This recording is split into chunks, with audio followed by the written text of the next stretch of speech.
¿Ya conoces la última publicación del Centro Love Palme México? Ven, vamos a conocerla. ¿Te gustaría saber cómo ha evolucionado el concepto de seguridad nacional e internacional en el presente siglo? ¿Deseas saber sobre la problemática de la seguridad ciudadana o hídrica? ¿Qué lugar ocupa el terrorismo en la agenda de seguridad nacional de México y por qué? ¿Qué relación existe entre género y seguridad? ¿Entre seguridad y cultura? Las respuestas a estas y otras preguntas se encuentran en el libro colectivo La seguridad extraviada, apuntes sobre la seguridad nacional de México en el siglo XXI. Coordinado por María Cristina Rosas y con las reflexiones de Guillermo Garduño, Luis Eduardo Pérez Ortiz Cancino, Gustavo Mauricio Bastien, Héctor Frías, Alfonso Aragón, Jorge Alfonso Monjaraf, Fernanda Padilla, José Jesús Borjón, Salvador Díaz Huitrón, Tomás Martínez, Severino Cartagena y Juan Pablo Prado. Adquiere ya, La seguridad extraviada, apuntes sobre la seguridad nacional de México en el siglo XXI. Envíanos un mensaje a través de nuestras redes sociales para adquirir esta y otras obras del Centro Love Palme México. Contáctanos hoy mismo.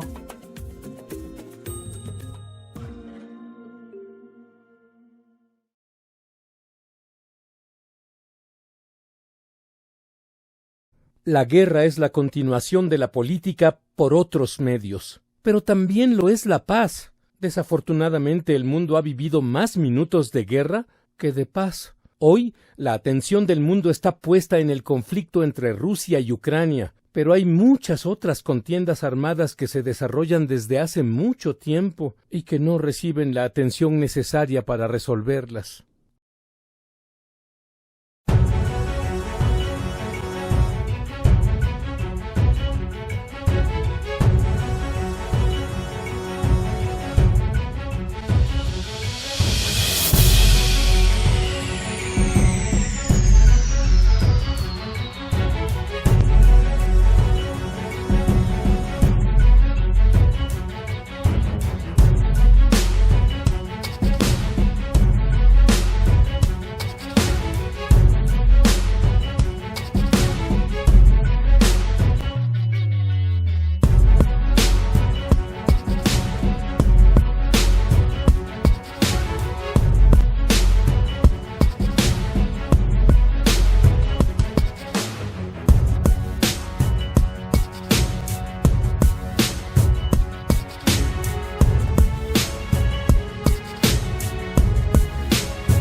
Muy buenos días, sean todas, todos, bienvenidas, bienvenidos a una sesión más de nuestro seminario que gira en torno al tema general COVID-19 y la gestión de crisis en un mundo complejo.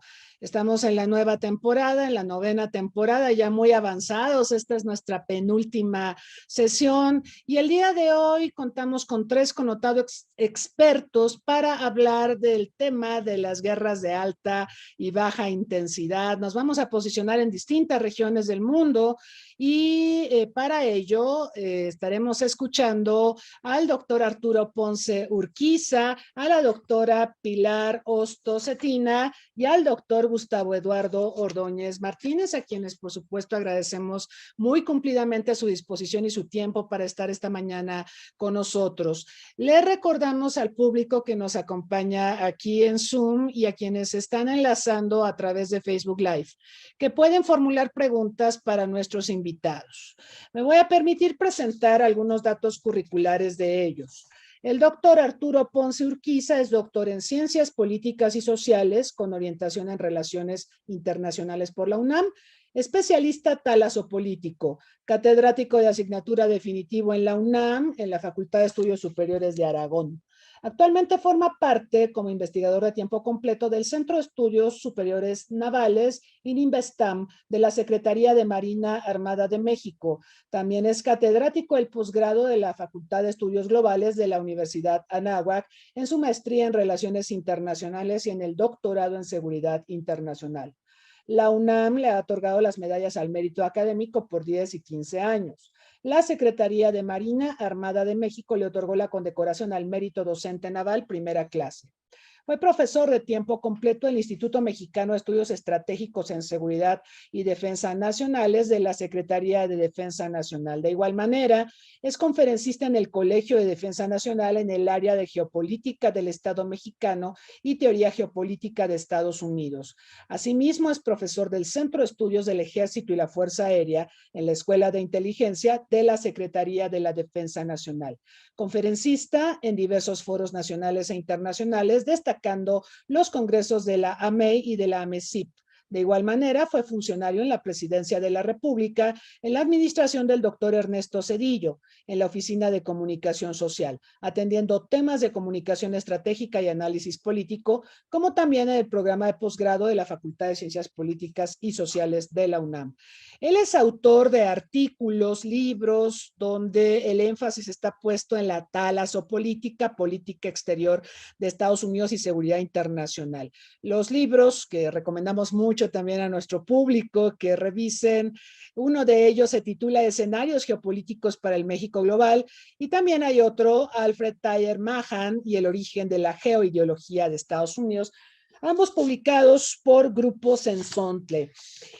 La doctora María del Pilar Hostos Cetina, ella es postdoctorante del Centro de Investigaciones sobre América Latina y el Caribe de la UNAM, doctora en Ciencias Políticas y Sociales con orientación en Relaciones Internacionales por el programa de posgrado de la Facultad de Ciencias Políticas y Sociales de la UNAM, maestra en Estudios Internacionales por la misma institución y politóloga por la Pontificia Universidad Javeriana en Bogotá, Colombia.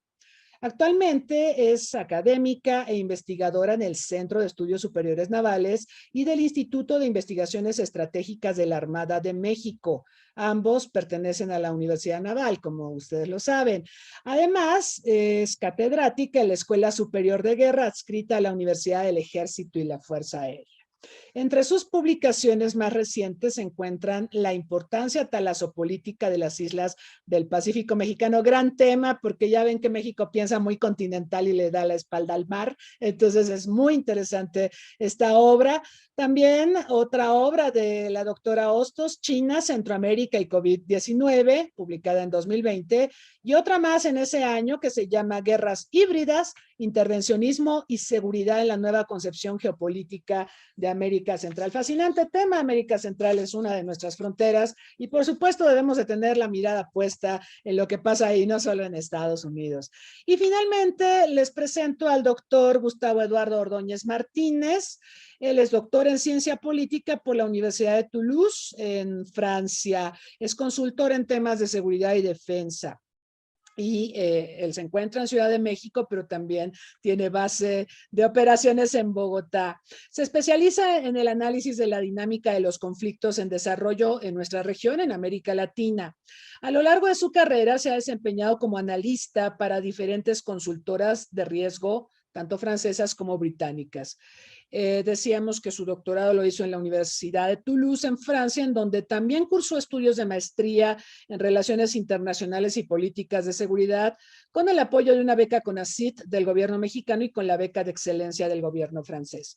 Cuenta con un curso de gestión de crisis por el Instituto de Altos Estudios de Defensa Nacional de París, y ha publicado para think tanks como el Instituto Francés de Relaciones Internacionales, el IFRI, así como en la Academia Nacional de Estudios Políticos y Estratégicos, ANEPE, de Chile. Adicionalmente, ha dirigido una investigación sobre las dinámicas del crimen organizado en México para la Escuela Superior de Guerra de Francia e impartido conferencias sobre crimen organizado y terrorismo en institutos franceses y mexicanos. Pues como pueden ver, esta mesa es de lujo. Tenemos a los mejores expertos para abordar un tema que no es sencillo, tiene sus enormes niveles de complejidad. Pero, pues sin más, vamos a pedirle al doctor Arturo Ponce Urquiza que inicie, que haga el uso de la palabra. Vamos a estar muy atentos a sus planteamientos. Doctor, bienvenido. Gracias, doctora. Y siempre un gusto saludar a todos los que aquí nos acompañan. Y al doctor, doctora, pues con mucho gusto la amable invitación. Y si me permite, me dan para compartir presentación y así ya comenzar a la exposición. Ya es coanfitrión, ya puede presentar, doctor. Perfecto. Entonces, déjeme ahora sí que ubicar donde tengo porque no me aparece para poderla presentar. O sea, a mí no me aparece. A ver, a ver, ok. Bueno, vamos a abrir aquí esta. Ahí está, listo. Ahora sí ya aparece para todos, ¿verdad? Está por aparecer, quiero pensar. O sea, para mí ya me aparece, no sé. A nosotros nos aparece que va a aparecer, o sea, se ven los archivos. Ok, ya abrí el archivo. No sé si ahí está ya, No, todavía no. ¿no? Porque para mí ya está la, la diapositiva. Si quieren, voy a cerrar esta parte de aquí de mis archivos. A ver, otra vez. A ver, otra vez, a ver si, ahora sí. A veces es Y con maña. sí, Ahí así está. es. Ya Ahí tenemos está ya. pantalla completa. Listo. Muy bien, doctor. Adelante. Perfecto, gracias. Bueno, cuando nos hizo la amable invitación para hablar de esta cuestión de las guerras y de estas nuevas variables acerca del terrorismo, la pandemia y las crisis ambientales, yo creo que una de las primeras reflexiones que tenemos que empezar a hacer es cómo ha evolucionado el concepto de la guerra y entendiéndola desde varias aristas que me gustaría aquí compartir con todos ustedes. En primer proceso sería esta historia de la humanidad entendiendo los procesos geopolíticos, ¿no? Y precisamente la guerra tiene que ver con estos procesos geopolíticos en donde se deben de definir liderazgos. O sea, a final de cuentas, la historia de Europa, la historia de América o la de cualquiera de nuestros continentes se tiene que definir a partir de los liderazgos, hacia dónde el líder quiere llevar a la nación y cuáles son las pretensiones y las necesidades que el líder tiene y que al final de cuentas derrama sobre todo una nación. Y eso es un elemento sine qua non muy importante porque eso va a definir precisamente la historia de una nación o incluso la de una región.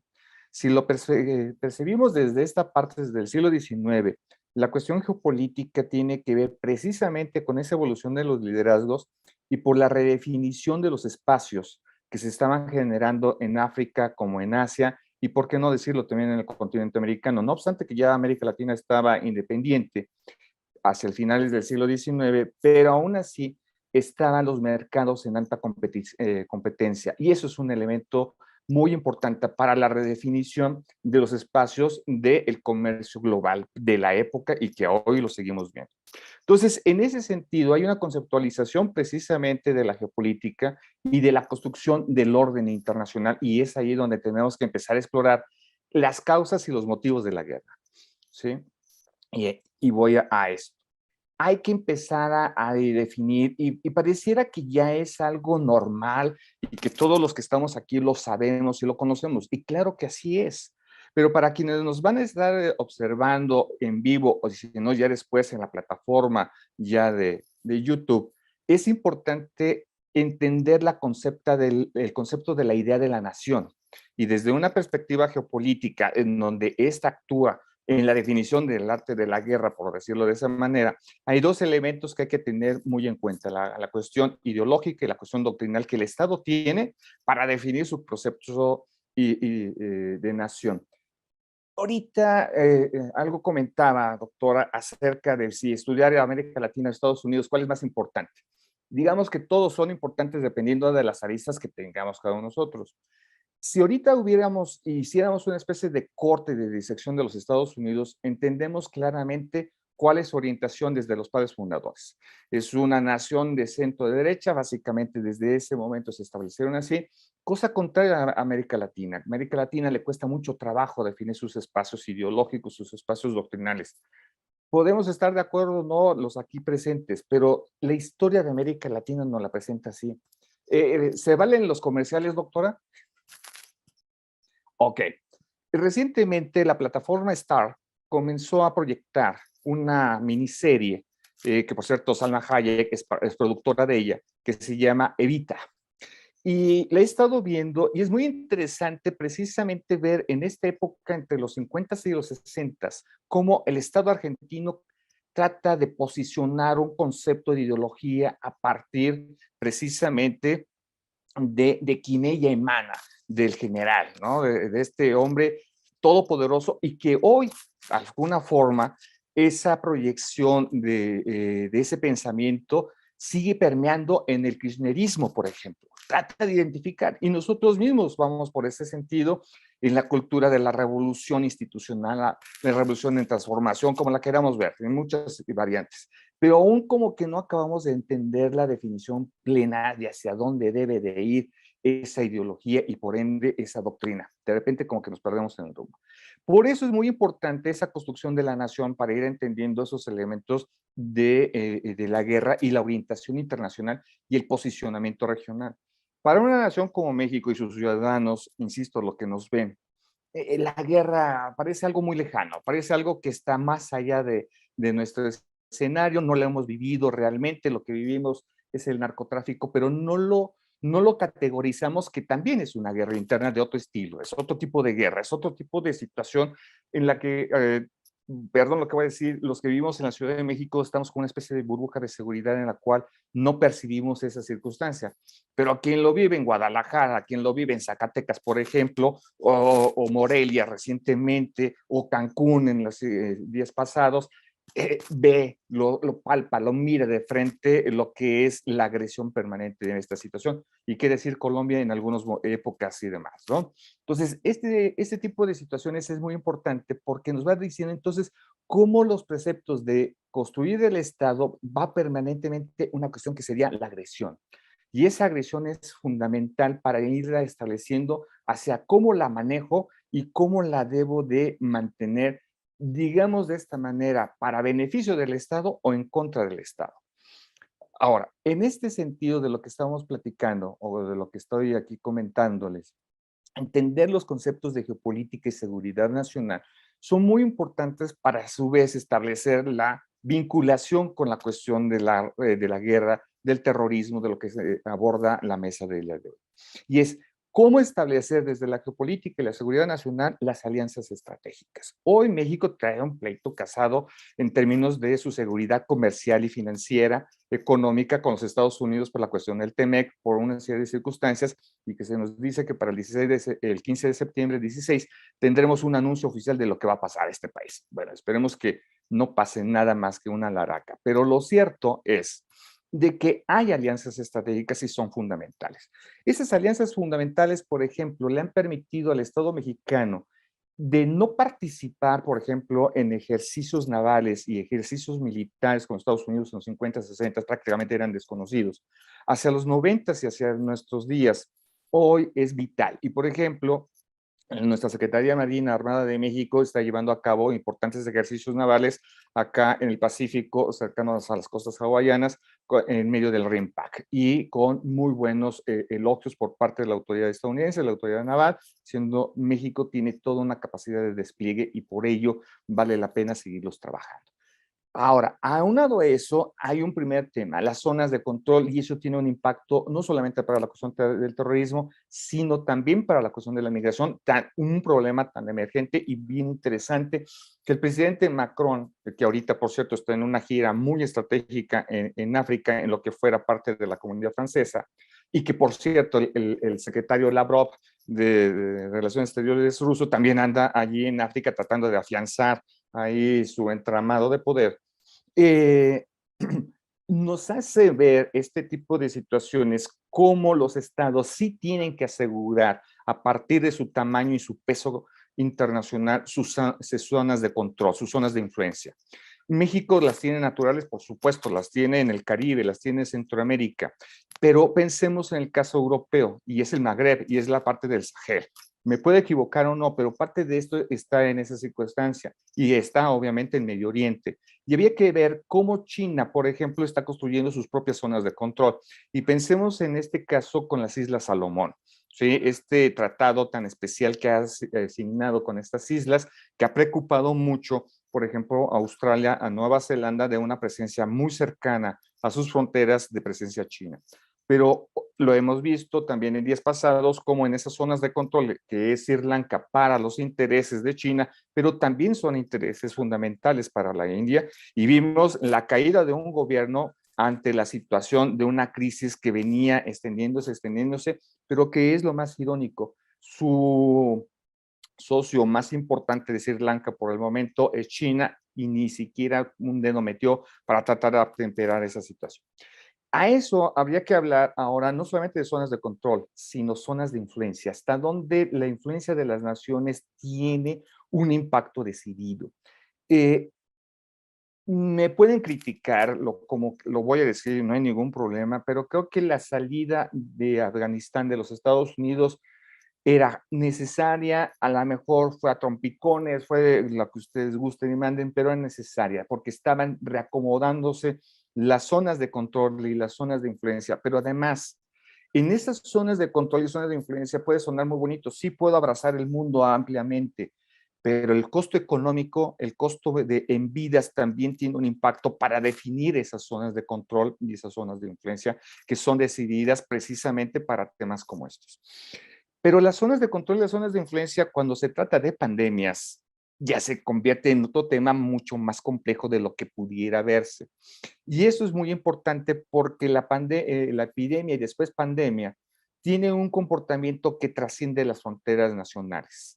Y es ahí en donde una de las particularidades es que nos ha dejado la pandemia es no estamos del todo coordinados para enfrentar una situación como esta. E incluso las quejas que en su momento en la administración del presidente Trump, que hizo a la OMS, al director general, si me no acuerdo, el doctor Tedros, acerca de que estaba bajo influencia directa de los estados de China. Habría que ver si era cierto o no. Lo relativo es que el señor Tedros ha podido salvar, digamos, la impostura, va por un segundo mandato, la organización funciona y ahora digamos que más vigilada por este lado de los europeos y los Estados Unidos para tratar de evitar esa situación. Pero ¿qué es lo que nos lleva? Precisamente a estos tres puntos. Una pandemia nos hace repensar las alianzas estratégicas, una pandemia nos hace repensar las zonas de control de los estados y nos hace repensar las zonas de influencia. Y cuando digo las zonas de influencia, también es algo bien interesante. La mayoría de aquí somos catedráticos, profesores, y en el caso, yo quiero pensar de todos, la primera vacuna que recibimos fue la de CanSino. Y la primera, que bueno que no, pero nosotros sí nos aplicaron la de CanSino. Afortunadamente, por otras circunstancias, ya recibimos otro tipo de dosis, pero me acuerdo mucho de un anuncio de los Estados Unidos, del presidente Biden, diciendo, les mandamos unos bloques de vacunas de Moderna en exclusiva para que sean para sus académicos. Eso habla precisamente de esas zonas de influencia, esas zonas de control, o sea, diciendo que vacunas chinas aquí no. E incluso la gran disputa para poder ingresar a los Estados Unidos de aquel que presentara papel con vacuna de CanSino o vacuna de Sputnik no podía entrar a los Estados Unidos porque no estaban avaladas por la OMS, ni mucho menos por la revista Lancet, la que tenía todos los argumentos para decir esta sí es una buena o esta es una mala vacuna. A esto habría que ir abonando a lo siguiente. Hoy, para entender todos estos elementos importantes que estamos platicando acerca de el terrorismo, la migración, incluso también el cambio climático, tenemos que entender que la sociedad ha ido evolucionando en términos de la seguridad y de la geopolítica. Pensándolo, y esta es una propuesta muy personal, desde el realismo político que tiene que ver precisamente con esta cuestión de la importancia del Estado-Nación, de sus zonas de control que hemos comentado, pero de algo que está en ciernes en nuestros días, y es hacia dónde va la democracia. Técnicamente estábamos comenzando este siglo con el fortalecimiento de la democracia, estábamos comenzando con este siglo también con el fortalecimiento de las libertades humanas, los nuevos derechos humanos de nueva generación, pero también las nuevas formas y un poco más creativas de ejercer el libre comercio.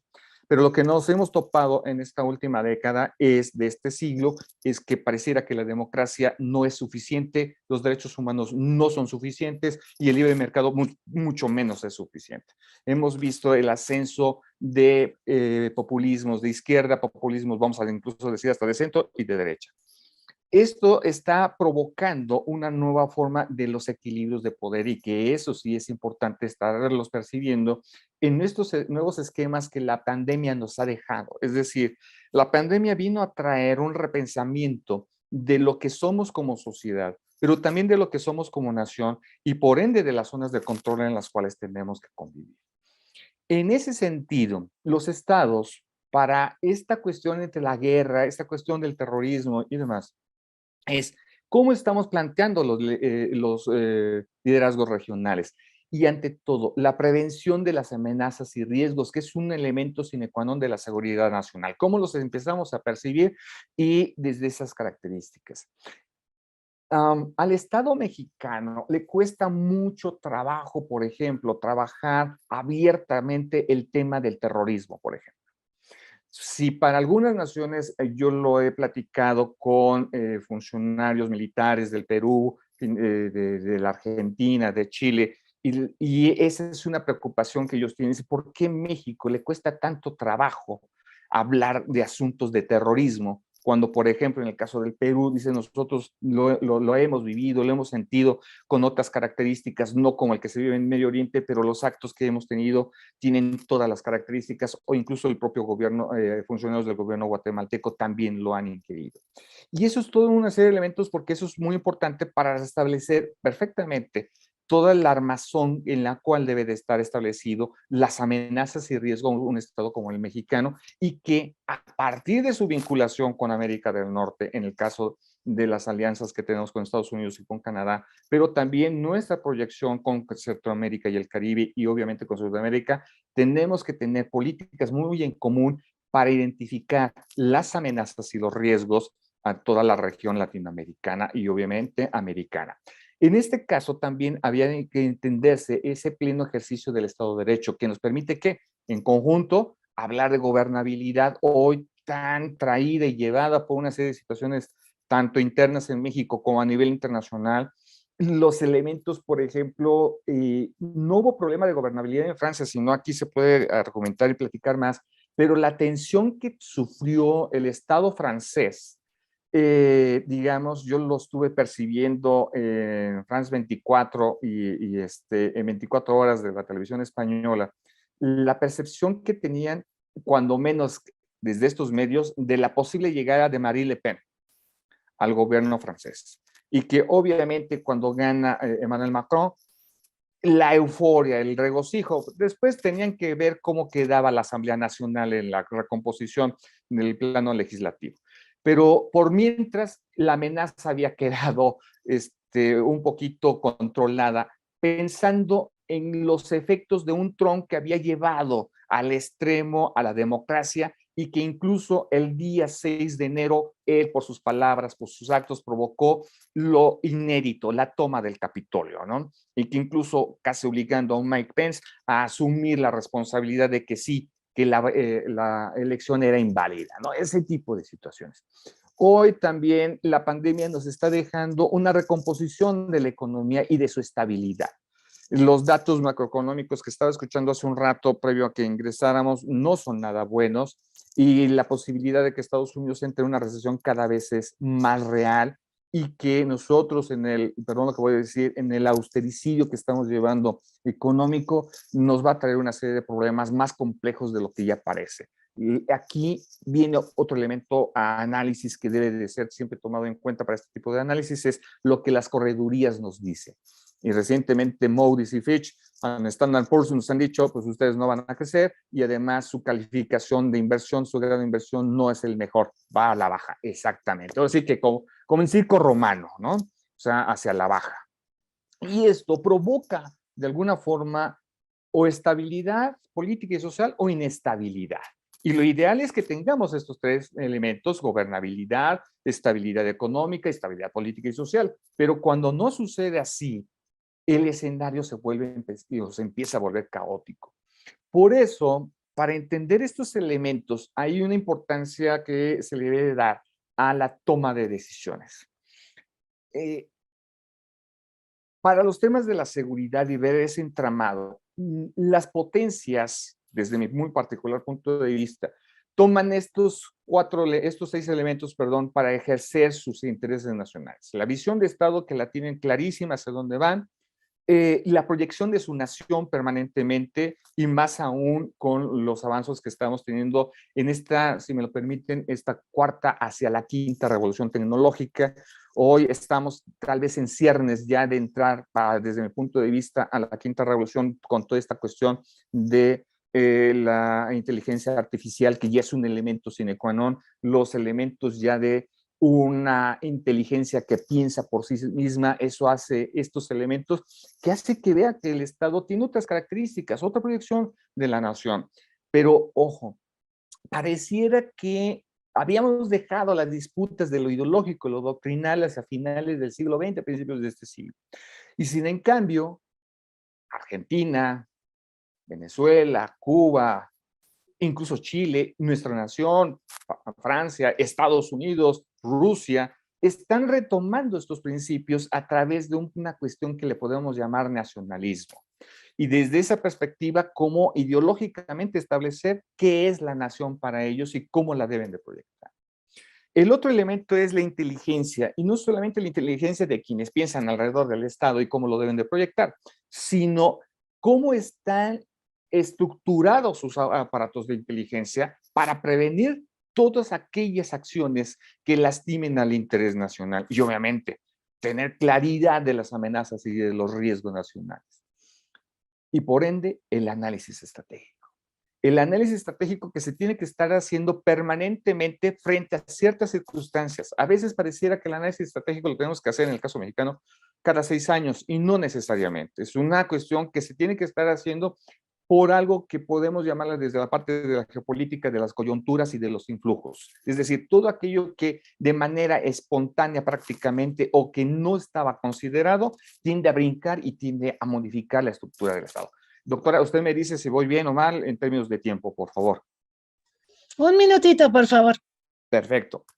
En ese sentido, ahí tenemos ya toda una idea de lo que estamos estableciendo, ¿no? Ese gran entramado, esa gran idea de cómo estamos tan concatenados en todas estas ideas en donde tenemos que estar, lo que le pasa a uno le pasa a todos, y ese es un gran impacto. Y cierro con esto.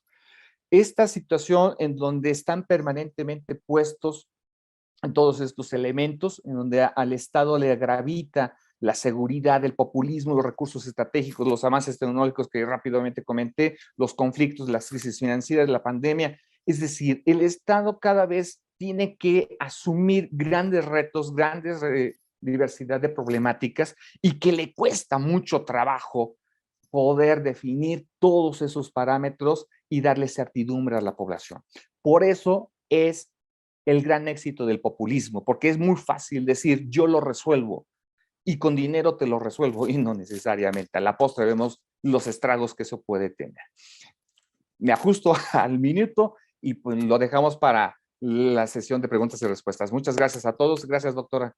Muchas gracias, doctor Ponce, por esta presentación donde él parte de los 4 grandes temas que estamos abordando a lo largo de este seminario: el tema de la guerra, el tema de las pandemias, el tema del terrorismo y el de la crisis ambiental, que no se refirió mucho a eso, pero digamos, esos son los ejes que nos han movido en esta 9ª temporada. Y el doctor pues hace toda esta revisión de la construcción del orden internacional, de la importancia de los liderazgos. Este es un tema toral, porque nos hablan mucho ahora de la crisis de liderazgos, ¿no? Se habla de que, por ejemplo, ahora que Angela Merkel no está, se ve un vacío de poder tremendo en Europa, que ni Macron, ni Olaf Scholz, ni nadie parece poder tener la capacidad de llenar. Y el tema de los liderazgos pues va muy de la mano también con el establecimiento de este orden o desorden internacional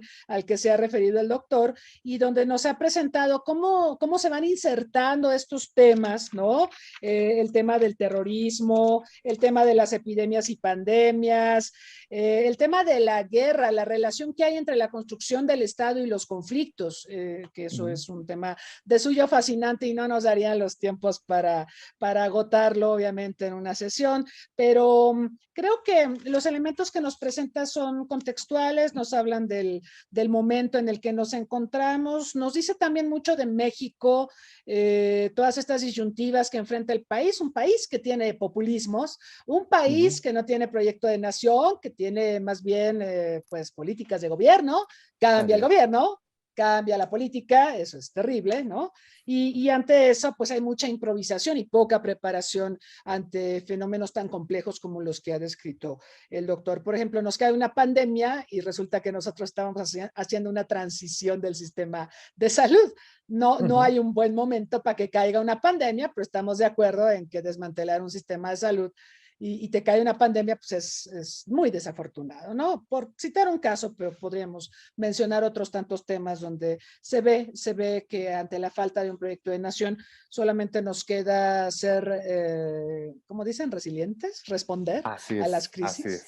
Y bueno, eso sin duda es costoso para el país, es costoso para el Estado, para la sociedad, para nuestras finanzas, en fin. Mencionó también varios elementos sobre actores que nosotros consideramos influyentes en la escena internacional, el caso de Estados Unidos, su recesión, cómo le va a pegar a Estados Unidos y a los que estamos tan asociados con ellos, pero también China lo está pasando mal, ¿no? Y por otro lado tiene a Rusia tratando de reposicionarse, ¿no? Y pintar su raya, y bueno, y Europa por otro lado recuperándose de Brexit, de la pandemia, y ahora con estas crisis de liderazgos, en fin. Hay muchos elementos para el análisis y yo le agradezco mucho al doctor este acercamiento. Por supuesto, habrá oportunidad de regresar a algunos de los aspectos que mencionó. Y ahora le voy a pedir a la doctora Hostos, no sin antes recordarle a nuestra audiencia que pueden formular sus preguntas y comentarios para nuestros ponentes. Doctora Hostos, bienvenida, por favor. Muchísimas gracias, doctora Cristina. Un saludo cordial a los colegas de la mesa y al público que nos acompaña el día de hoy. Al calor de la importancia que el centro que usted dirige, doctora, le aplica a la importancia de los asuntos internacionales.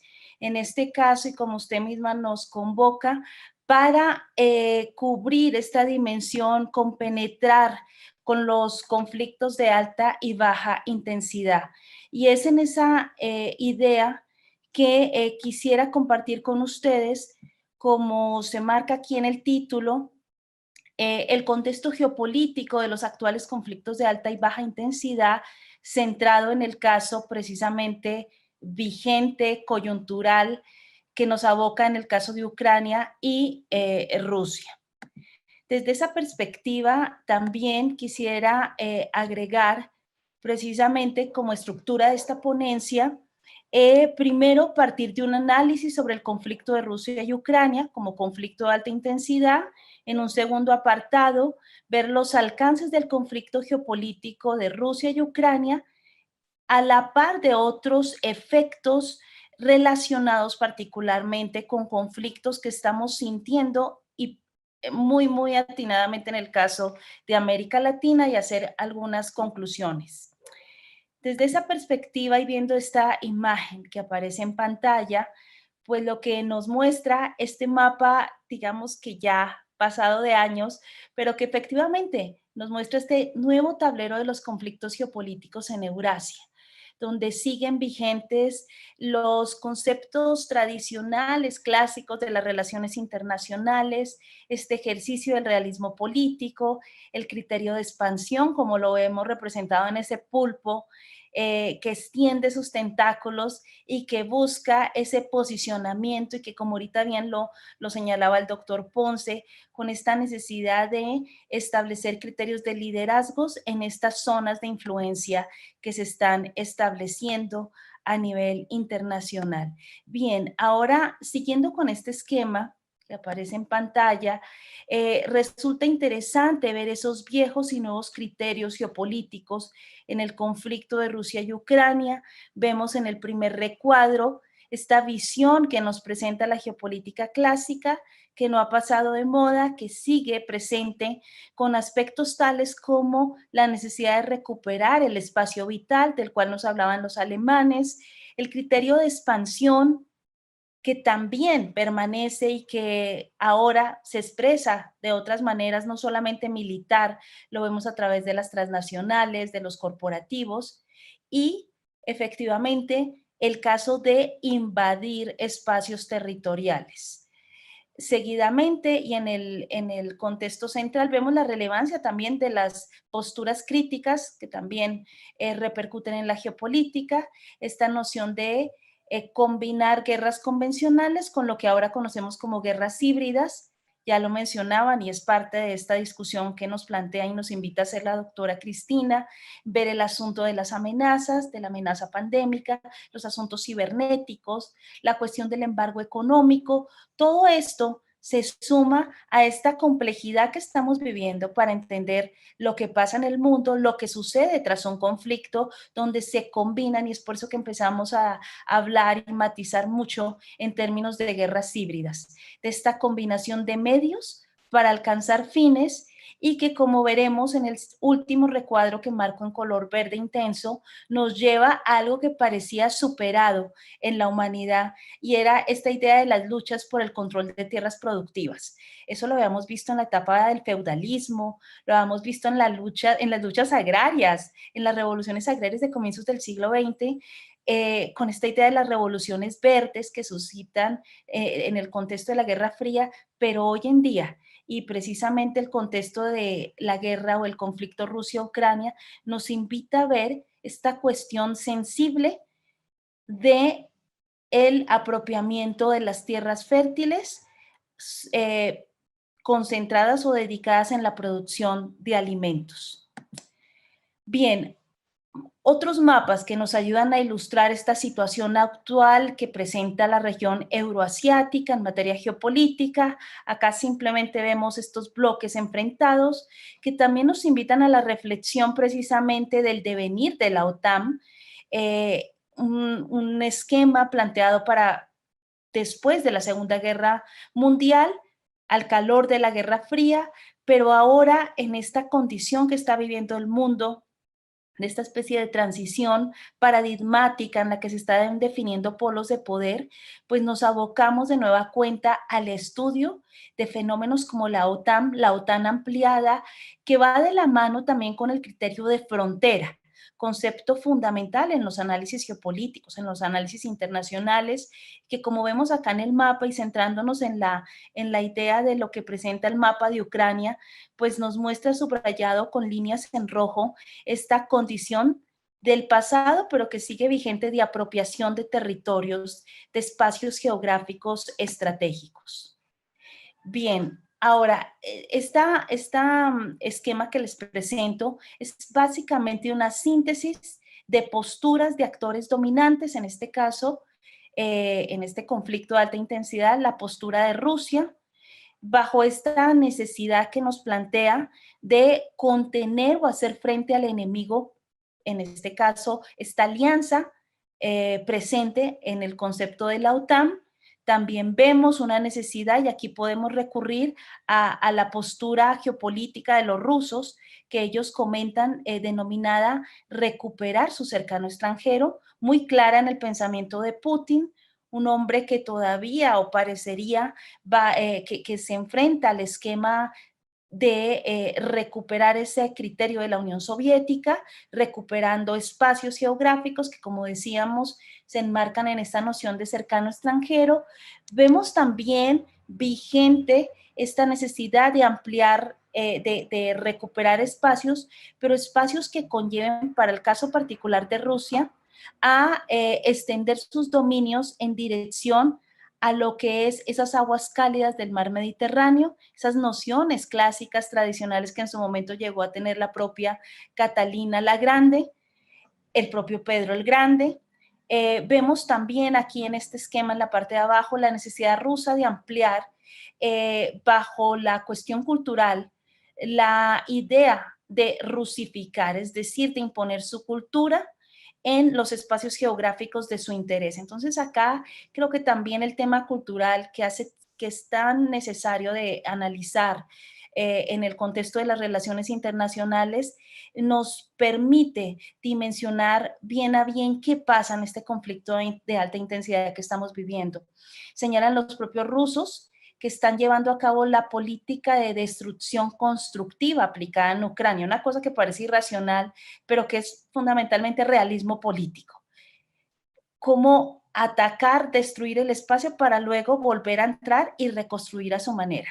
Eso lo vivió ya la propia Europa con la Primera y la Segunda Guerra Mundial. Y vemos finalmente que es el punto en el que quiero centrar esta discusión, la lucha agraria en Ucrania frente a la disyuntiva que estamos viviendo de los corporativos de la agroindustria o de la industria de los alimentos. Y es ahí donde vamos a centrar a continuación. Bueno, esto simplemente detallar algunos otros aspectos propios de la condición que presenta Ucrania, solamente mencionar el caso de ser el lugar mítico, esa necesidad de la propia Rusia de recuperar la Rus de Kiev, el lugar de origen, observar en el caso de Ucrania, que se asemeja mucho al caso mexicano, que sería quizás tema de discusión a la hora de las preguntas, esta condición que tienen varios estados a nivel mundial de ser estados bisagra.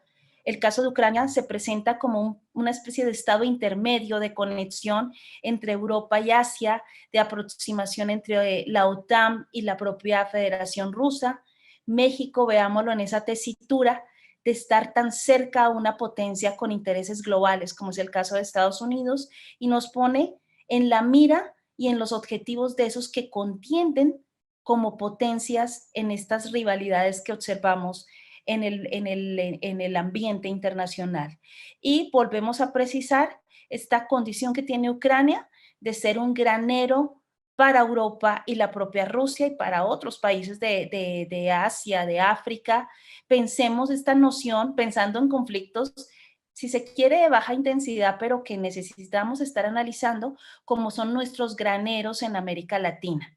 Un Brasil, unas pampas argentinas, estos que llamaron en el pasado repúblicas bananeras que tenemos en Centroamérica, son estos focos de alerta que tenemos que estar avisorando. Aquí otro mapa que básicamente nos ilustra esta condición que yo llamaría de guerra agraria que está viviendo Ucrania. Esta es solamente otra forma de interpretar la situación que se está viviendo. En esto que ustedes ven sombreado en amarillo son tierras de cultivo, pero que finalmente, y acá ya en otra vista cartográfica, pues nos permite, en el caso de Ucrania, observar estas vinculaciones que tiene la condición tierra-mar. Estos espacios estratégicos, aquí está demarcado, subrayado en rojo, demarcada esta área fundamental, la región del Donbass, que no es nueva para Rusia en su apropiación, en su condición de invasión. Esto nos han marcado fechas muy importantes. 2014 va de la mano con la recuperación de un espacio geográfico fundamental como la península de Crimea para Rusia, pero va acompañado de este criterio que hace un momento mencioné de rusificación. Cómo llevar la cultura rusa, el idioma, costumbres, imponerlos para hacer esta forma de avanzada en el territorio que dé lugar a esta necesidad que tiene Rusia, y lo veremos en un mapa de forma más ampliada, donde vemos la región del Donbass, vemos también marcado en rojo la región de Crimea, pero que nos sigue bajo un corredor extensivo que va de la mano en esta necesidad de apropiación, por lo menos de esta franja estratégica en este conflicto que asume este carácter de guerra o de conflicto de alta intensidad.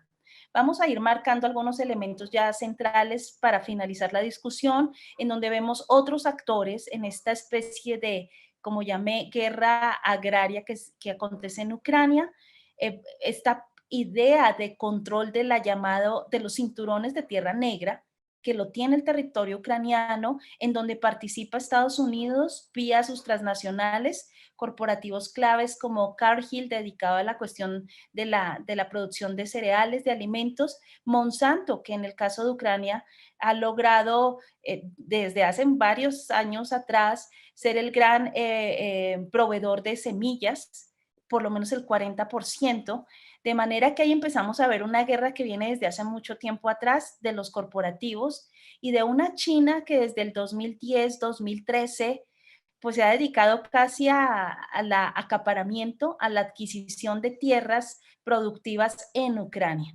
Entonces, estos son pues elementos que quedan en el análisis y vamos a ir matizando y cerrando para vincularlo simplemente y mencionarlo con conflictos latentes en América Latina derivados de esta coyuntura que presenta Ucrania y Rusia, el tema de los fertilizantes. Creo que ahorita nos despertamos en América Latina, no nos habíamos percatado qué tanto le comprábamos de los fertilizantes a Rusia y a Ucrania, componentes o productos que están bloqueados en los puertos que mantiene Rusia bajo ahorita en esta transición mediana que se intenta hacer con el acuerdo de Estambul, pero muy reciente, para sacar productos, cereales, pero el tema de los fertilizantes es una gran preocupación y pensemos esto para el caso de Brasil, con datos que nos llevan a esta idea de la dependencia de un país agrícola como Brasil, donde el 80% de sus abonos proviene de Rusia. Entonces esas son las disyuntivas que empezamos a enfrentar en América Latina, el precio o la variación que están teniendo productos que son de alto consumo también en nuestro continente, como es el trigo, maíz, cebada, aceite de girasol, que son los productos claves que salen de esas tierras, de esa tierra negra que posee en un 68% Ucrania, pero que repercute, y lo hemos visto, en el alza de precios a nivel internacional, creándonos esa tensión en términos de la seguridad alimenticia.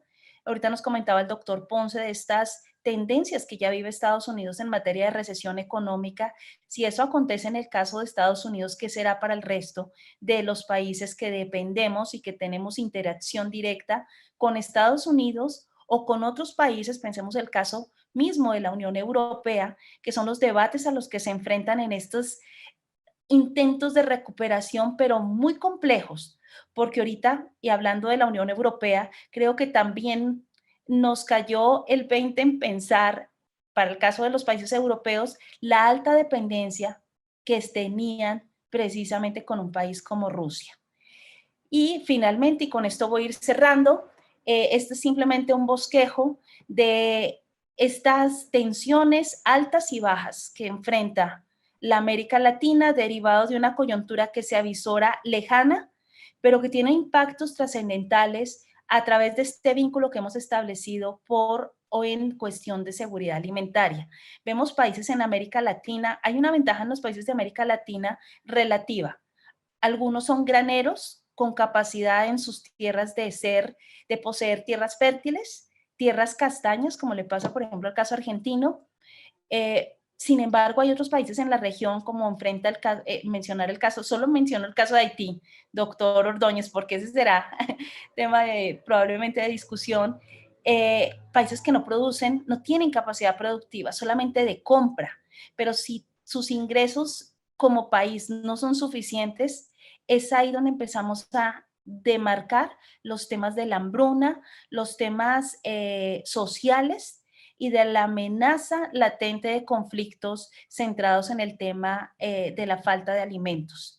Mencionamos en el tema de los fertilizantes, que de verdad es una preocupación para los agricultores en América Latina, porque resulta que no tenemos la capacidad de producir, se nos olvidó incluso producir abono natural, no lo hacemos y quedamos totalmente dependientes de lo que viene de dos países tan lejanos, pero que se vuelven tan cercanos para la América Latina. Y con lo otro que quiero cerrar es el punto de desbalance en el que quedan también algunos países de la región que tenían capacidad de negocios con Rusia, Pensemos el caso de Paraguay, 39% de la producción cárnica iba para Rusia. El caso de Ecuador, que ofertaba su producto bananero para Rusia, quedan ahí en un punto de stand-by donde el mundo se está redefiniendo de nueva cuenta, y ya serían como las reflexiones finales, las conclusiones, en esta especie de nueva cuenta de dos bloques enfrentados bajo otros nombres y donde está atravesado por temas transversales como es el tema de la seguridad alimentaria, que como decía desde un principio, parecía un tema resuelto a estas alturas en pleno siglo XXI, pero que parece más bien que nos estamos regresando a esos temas del pasado, como decía, del tema feudal, donde la tierra, el poder de la tierra alcanza un nivel tremendamente poderoso en las disputas de las potencias. Finalmente, esto nos lleva también a la necesidad de ver México, que también tenemos nuestros graneros. Nuestros graneros están al norte, donde aparecen zonas de desierto, pero que son desiertos altamente productivos, pues que son motivo de disputa y están en la mira de las transnacionales y de esta conflictiva que estamos viviendo en términos de corporativos. Muchísimas gracias a todos y bueno, estamos abiertos a las reflexiones finales. Muchas Gracias. gracias a la doctora Hostos por esta presentación, donde parte de la geopolítica, y nos recuerda la vigencia de la geopolítica clásica. Yo me acuerdo que se ha hablado mucho de que la geopolítica clásica fue defenestrada después de la Segunda Guerra Mundial por lo que pasó con Haushofer, y se decía que era la ideología del nazismo y todo esto, pero pues estamos regresando a la geopolítica clásica, evidentemente, ¿no? Y también la relevancia de la geopolítica crítica, donde tenemos que adicionar otra serie de temas que se han ido posicionando en la agenda. Y este tema de la seguridad alimentaria, qué bueno que lo trae a colación, porque es una arista del conflicto entre Rusia y Ucrania que creo que no se ha trabajado lo suficiente y es tremendamente importante y es muy relevante en particular para América Latina y el Caribe. Bueno, la doctora habló de la guerra agraria y nos dio algunas cifras que son estremecedoras. Esto de que el 40% de la producción de trigo de Ucrania se encuentra en la zona que ocupa Rusia, ¿no?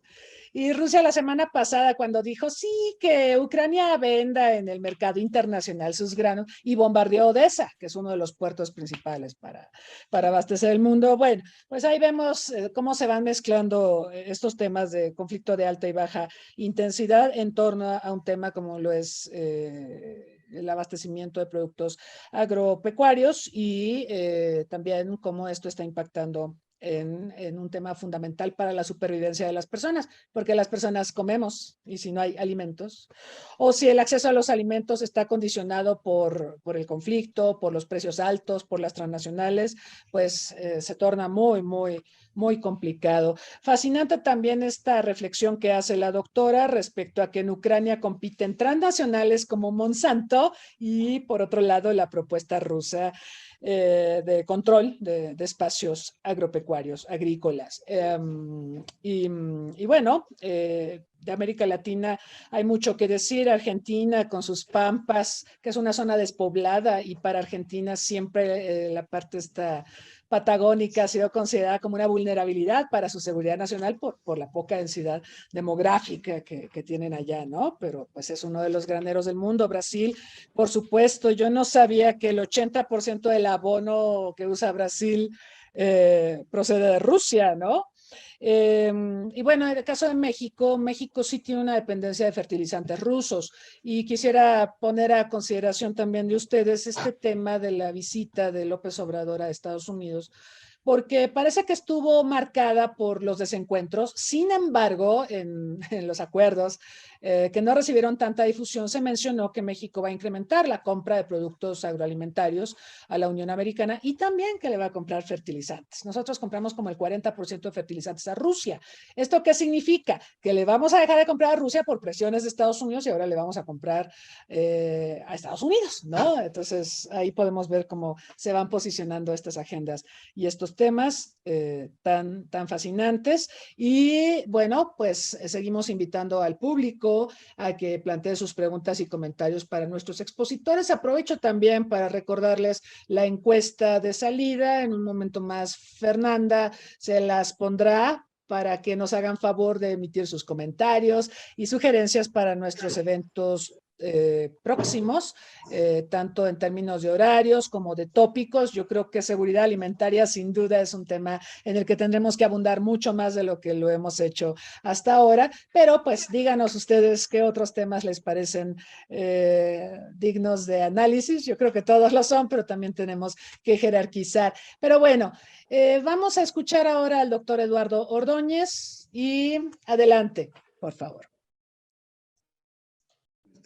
Buenos días a todos, muchas gracias por el espacio. Doctora, gracias al Centro Olof Palme, doctora Hostos y doctor Ponce, muchas gracias también por su ponencia, que evidentemente va a tener gran impacto en lo que yo voy a decir también. Para empezar, bueno, tengo una pequeña presentación que pondré en un momento más sobre la crisis para irlos llevando hasta el punto que quiero.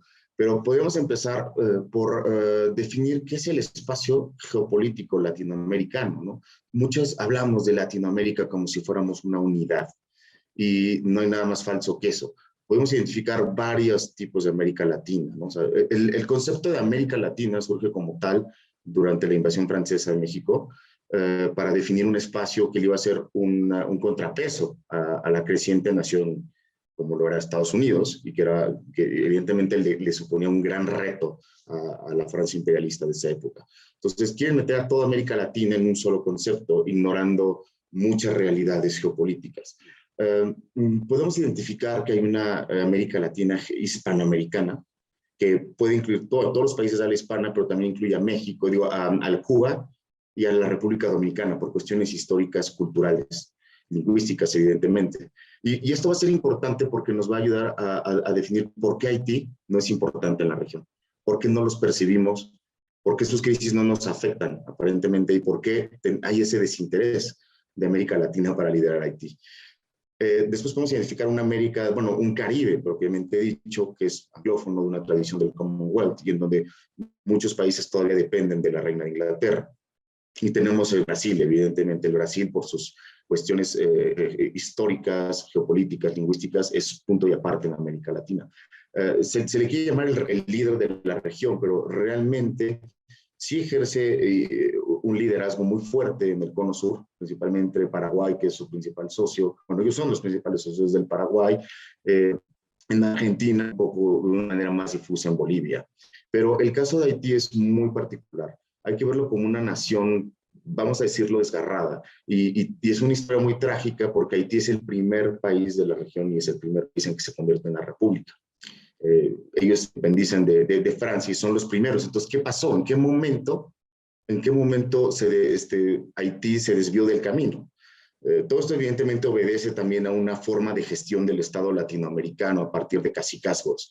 Pero no olvidemos que también la Haití de Toussaint Louverture apoyó muchísimo a otros movimientos de independencia en la región. Entonces podemos ver, fueron ellos los que le dieron armas a Simón Bolívar, cuando Bolívar tiene su primer exilio en esta isla del Caribe. Pero ¿qué es lo que lo hace tan diferente? No es el color de piel. No vimos que todos los del Caribe son de ascendencia, son afrodescendientes o indígenas, incluso hay gente también blanca en el Haití, pero el problema de Haití tampoco va a ser la lengua, sino la manera en que se gestionó ese Estado. Tuvieron unas dictaduras mucho más fuertes, unos liderazgos más violentos, por decirlo de alguna manera, con respecto a la región, y siempre fueron muy aislados. No tuvieron una interacción, invadieron en un primer tiempo a la República Dominicana. Entonces ahí han creado tensiones que persisten hasta nuestros días. No olvidemos que el presidente Luis Abinader está construyendo un muro, como lo está en su momento lo empezó a hacer Donald Trump con México, para dividir Haití.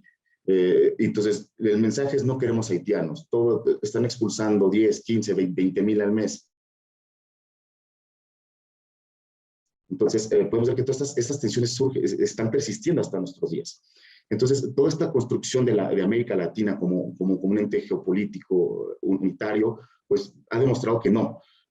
Actualmente hay otros bloques, ¿no? El llamado del Pacífico, en donde está México, está Perú, Colombia y Chile. Bueno, pinta que va a ser un buen bloque, pero también no olvidemos que hay dos países que tienen una importancia geopolítica muy importante en la región, que son Colombia y son México.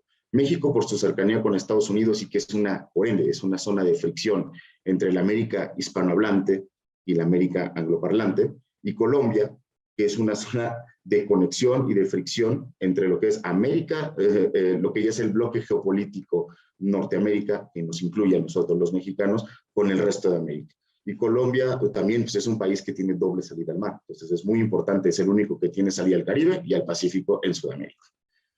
Y por cierto, olvidé también que dentro del espacio geopolítico latinoamericano incluyen a lo que son Surinam y Guyana como América Latina y los incluyen en el Caribe, pero son países extremadamente diferentes desde el punto de vista lingüístico, político, cómo organizan sus recursos. Ahorita va a haber un gran desafío, por ejemplo, en Guyana y en Surinam, porque están nadando el petróleo, pero también tienen muchos problemas de corrupción. Al final de cuentas, sí comparten ciertos rasgos de la región latinoamericana, que son los cacicazgos, que son la manera en la que gestionan algunos problemas de orden interno.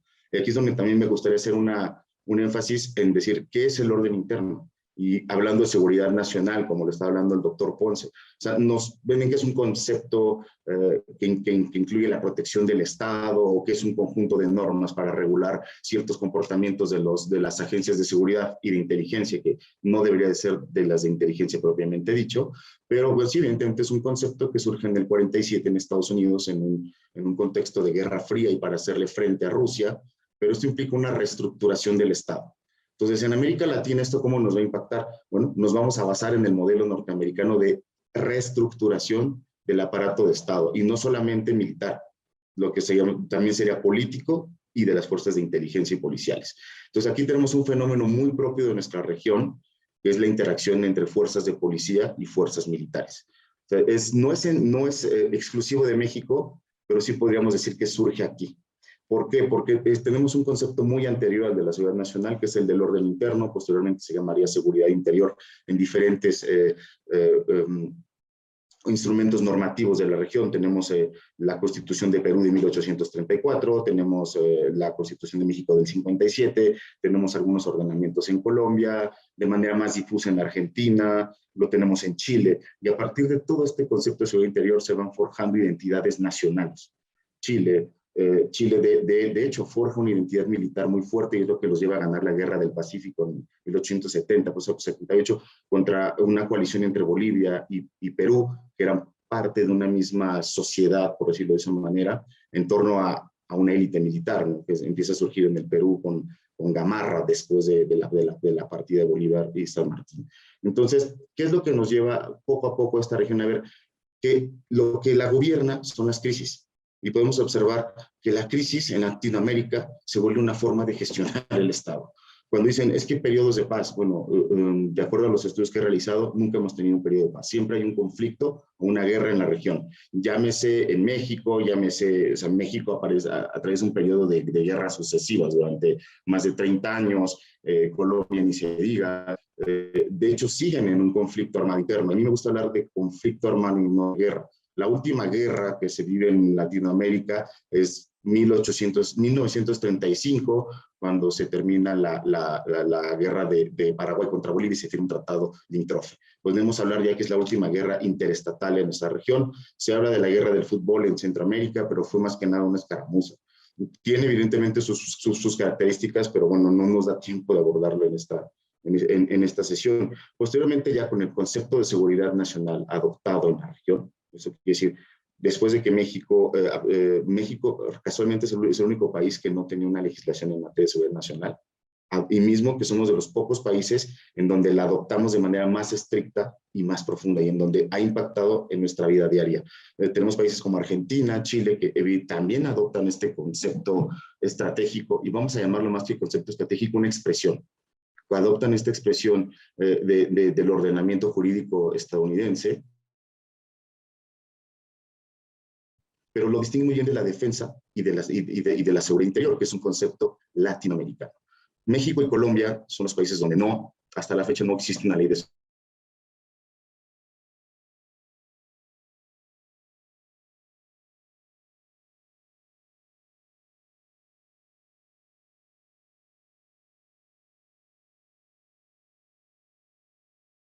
y cómo improvisan los conflictos y bueno, cuando se declara la guerra del narcotráfico en el 2006 con Felipe Calderón, sí lo dice como tal una guerra, entonces, y vestido de militar, entonces eso le da es muy relevante ver cómo lo hace, pero sin un ordenamiento jurídico.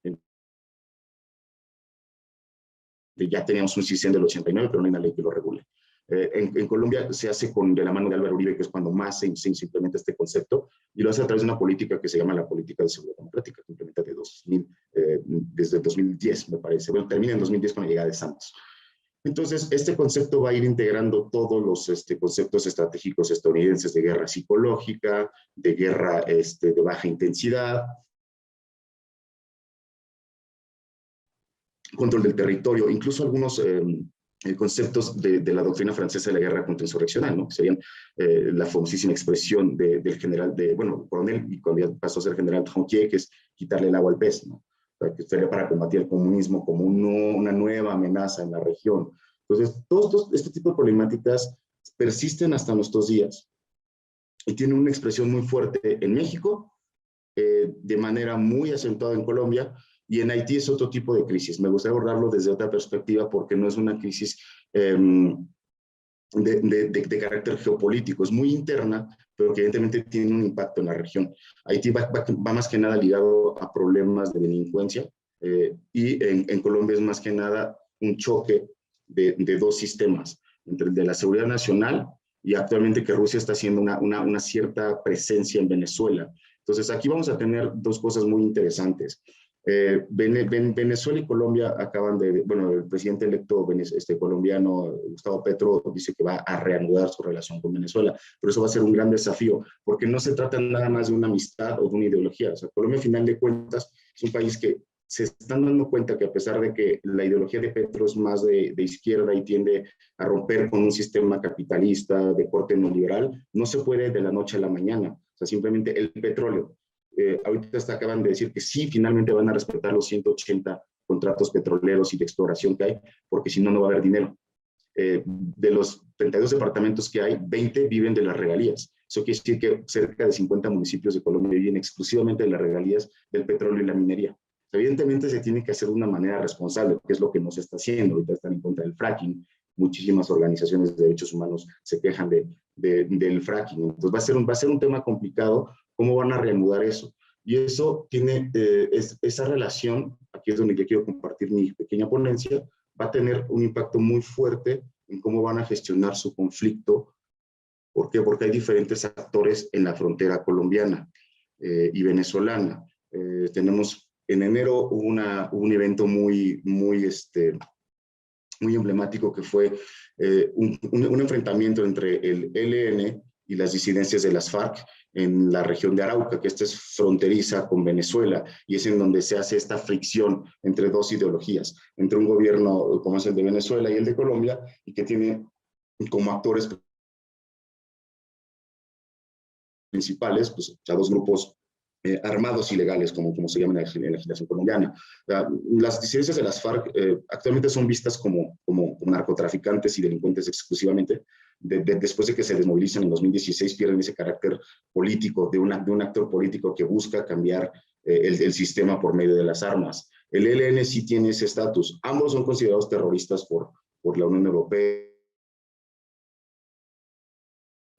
incluso por Perú, por la misma Colombia, por la intensidad de los combates, ¿no? ¿Qué es lo que va a hacer que se les considere esto? Pues vamos a ver que también tiene la capacidad de generar muchísimos actos de violencia selectiva, diría yo, de esta manera. O sea, en sus primeras incursiones, la primera fue el 1 de enero, y entonces disidencias de las FARC se meten a atacar Colombia, perdón, del ELN, atacan un campamento de las FARC en Colombia, y dejan al menos 30 civiles muertos. Y aquí empieza una serie de crisis que van hasta del 1 de enero hasta el 16 por lo menos, ¿no? Estos son algunos de los ataques que pude monitorear e identificar a quién fue el actor y cuántos muertos dejan.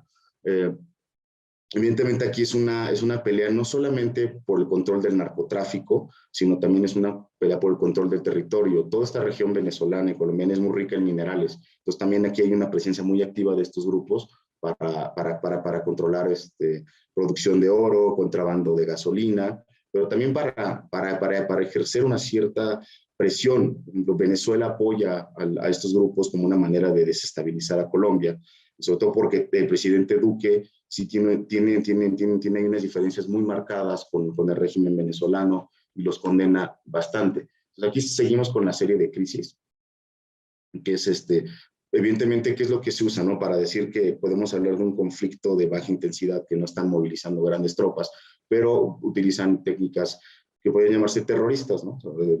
Desde mi punto de vista, el terrorismo no se puede definir como una acción, sino es un método. O sea, incluso lo pueden usar los estados, lo pueden usar actores ilegales, lo pueden usar grupos criminales. O sea, en México es muy común que sí ejerzan cierta violencia para causar terror en la población y en los enemigos y en las fuerzas de seguridad.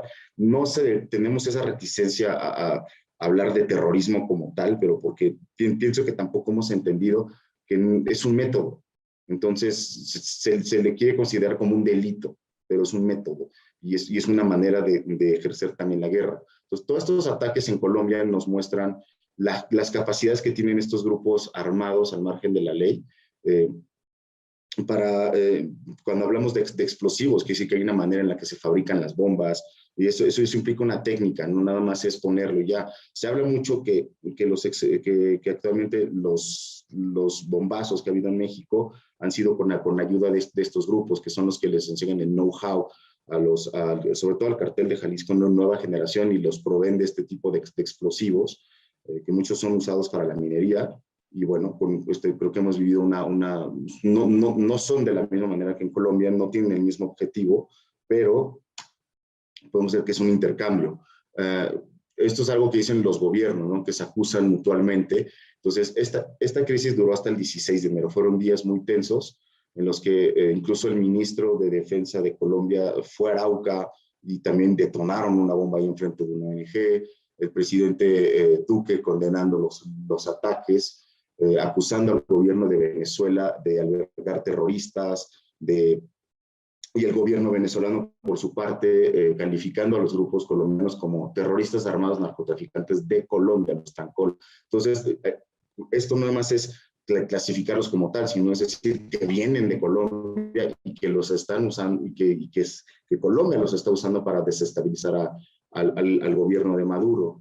Entonces, son una serie de acusaciones que ven que es una crisis muy compleja y que es una guerra de ideologías, y que es una guerra por la hegemonía de la región, evidentemente con actores externos como China, Rusia, Estados Unidos. Estados Unidos es el socio estratégico más grande de Colombia, y de hecho Colombia es socio estratégico, global partner de la OTAN. Entonces eso también va a tener repercusiones con Venezuela, que los ve como una amenaza. Aquí podemos ver algunas de las técnicas que usan.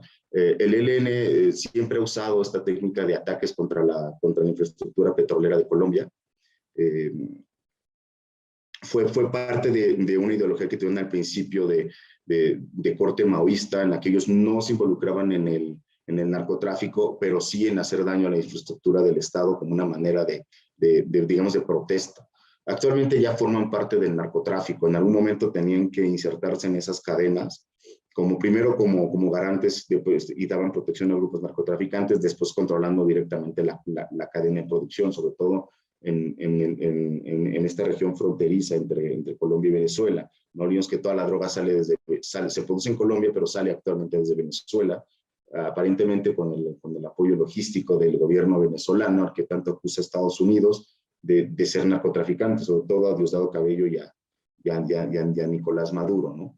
Entonces, esta es una de las crisis que enfrenta la región y que son zonas de tensión geopolítica, como podemos observarlo. Rusia está haciendo presencia ahí y va a ser un desafío para el gobierno de Petro, muy fuerte, porque va a haber presiones. Ahora, también hay que ver que Estados Unidos ya está empezando a restablecer conversaciones con Venezuela para ver si compran o no petróleo. Y en estos días también se descubrió que había una red de refinamiento ilegal de petróleo venezolano en Colombia, y donde usaban empresas transnacionales estadounidenses para venderlo al mundo.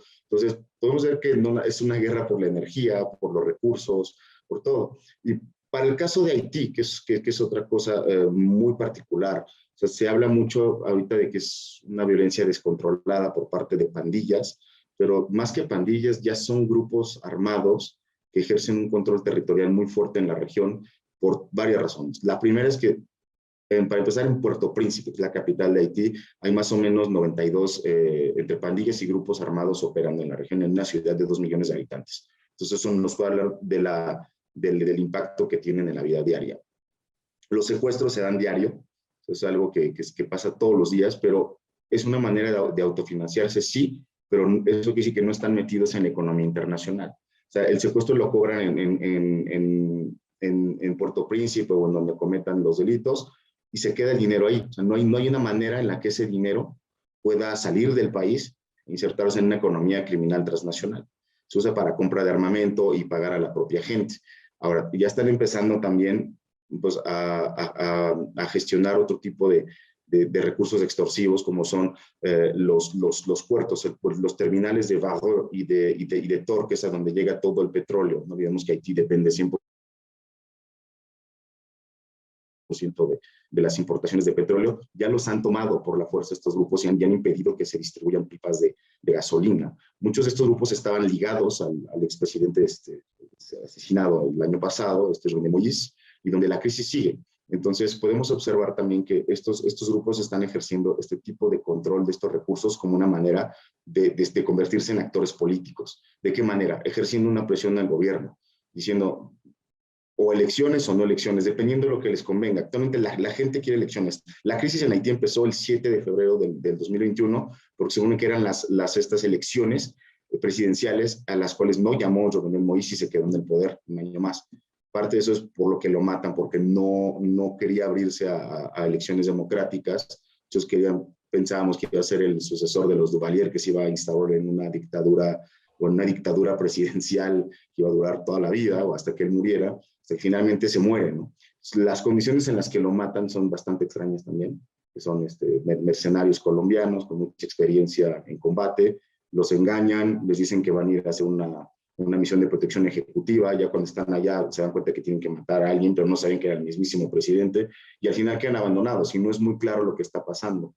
Y actualmente tampoco se han llamado a elecciones. Entonces son una serie de elementos que están diciendo que la crisis no solamente es constante, sino que es una manera en la que ellos se gobiernan. Poco lo que pasa en México o en varios países de la región, la crisis es una forma de gobernar, es una forma de Estado. Yo lo veo de esa manera, y en la que hemos nosotros estructurado ciertos cacicazgos en varias regiones, llámese Colombia, llámese en Argentina, llámese incluso en Chile, donde actualmente también tienen un conflicto muy fuerte con los mapuches en el sur de Chile, y donde, volviendo a lo que platica la doctora Hostos, hay recursos. Chile es un país donde tiene recursos madereros impresionantes y están en tierras ancestrales de los mapuches, y actualmente los mapuches cometen una serie que Chile sí lo tiene en su legislación penal como un delito de terrorismo. Y lo que pasa con los chilenos es que son mucho más ordenados que los mexicanos y los colombianos, y tienen una serie de normatividades en las que permiten ellos desplazar al ejército con ciertos tipos vamos a decirlo, de niveles de control estatal, como son el toque el estado de emergencia, el estado de catástrofe, y ahorita en Chile es el estado de emergencia que va a regir para ciertas regiones. Chile lo tiene muy bien estructurado porque cuando es estado de emergencia hay un gobernador militar que no suplanta a los gobernadores locales, pero él sí se vuelve el que gestiona desde los recursos de protección civil, o sea, llámese ambulancias, médicos. Un minutito, doctor, por favor. Un minuto, perfecto. Entonces, podemos observar que todo este tipo de conflictividades se va dando en la región. Venezuela no va a terminar. Gustavo Petro va a tener un gran desafío. No basta, yo pienso, la buena voluntad. Va a haber intereses corporativos muy fuertes, ya sea para exportar petróleo. Venezuela también tiene mucho gas. Entonces va a haber ahí una problemática, y él va a tener problemas internos. La ideología no es la misma. O sea, aunque digan que sí, Petro sí fue mucho más abierto a decir, bueno, vamos a respetar contratos de transnacionales y vamos a seguir explotando recursos, y la transición se va a hacer de manera más vamos a decirlo, más escalada y no tan anunciada como lo lo tenía planeado desde un principio, ¿no? Que iban a recaudar 50 billones de pesos colombianos, son más o menos 11 billones de dólares el primer año. Se dan cuenta que no tienen una base gravable para lograrlo. Esto va a impactar en todas las finanzas del Estado y en los recortes que están haciendo contra fuerzas del orden, ¿no? Él sí, como antiguo guerrillero, pues quiere recortar a las fuerzas militares. Van a recortar para empezar un 30% del personal, y eso le va a impactar muy fuerte a Colombia, a sus fuerzas armadas, que son de las más profesionales de la región, para el control territorial. Y el problema con el ELN, que ya dijeron que van a hacer se abrieron a las negociaciones con el gobierno, pues va a ser complejo. Podemos ver que ni siquiera se ha sentado bien el tratado de paz con las FARC, como para abrir un nuevo frente con el ELN, y un frente en donde están todos en Cuba o en Venezuela. Pues Cuba y Venezuela van a tener un papel muy importante, y ellos evidentemente no se van a alinear con Estados Unidos de una manera ideológica, y pues podemos ver que también Rusia tiene ahí cierta injerencia en Venezuela. Entonces va a ser interesante cómo se va a mover esa zona de conflicto. Y para concluir, pues Haití va a seguir en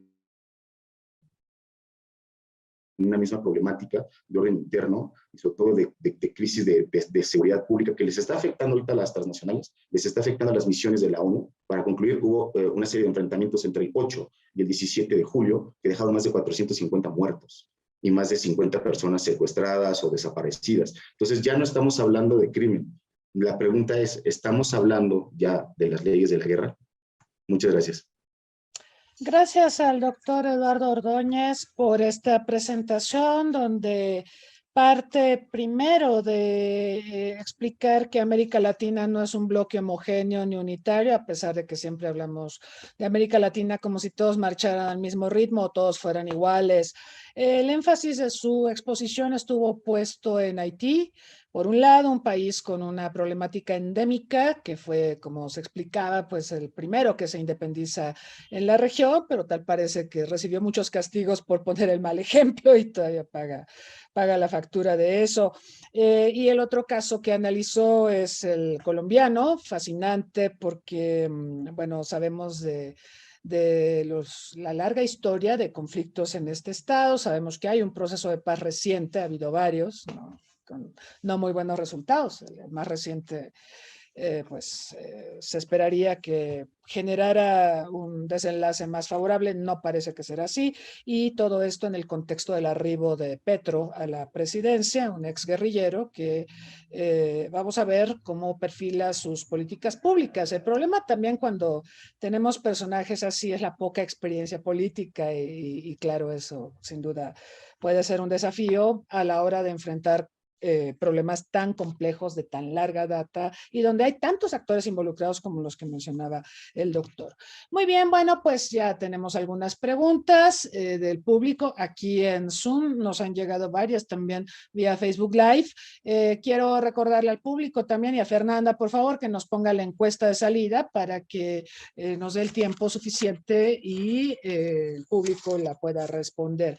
Bueno, respecto a las preguntas, empiezo con las que están en Zoom y sigo con las de Facebook. Nos preguntan aquí, la integración de los países en comunidades, uniones, etcétera, y sus relaciones comerciales y políticas entre sí y entre otras regiones, ¿puede disminuir los conflictos militares y acercarnos a la paz? Me imagino que es como lo que hemos visto en la Unión Europea, ¿no? Que deciden integrarse después de la Segunda Guerra Mundial y buscan gestionar las cosas de una manera no violenta, ¿no?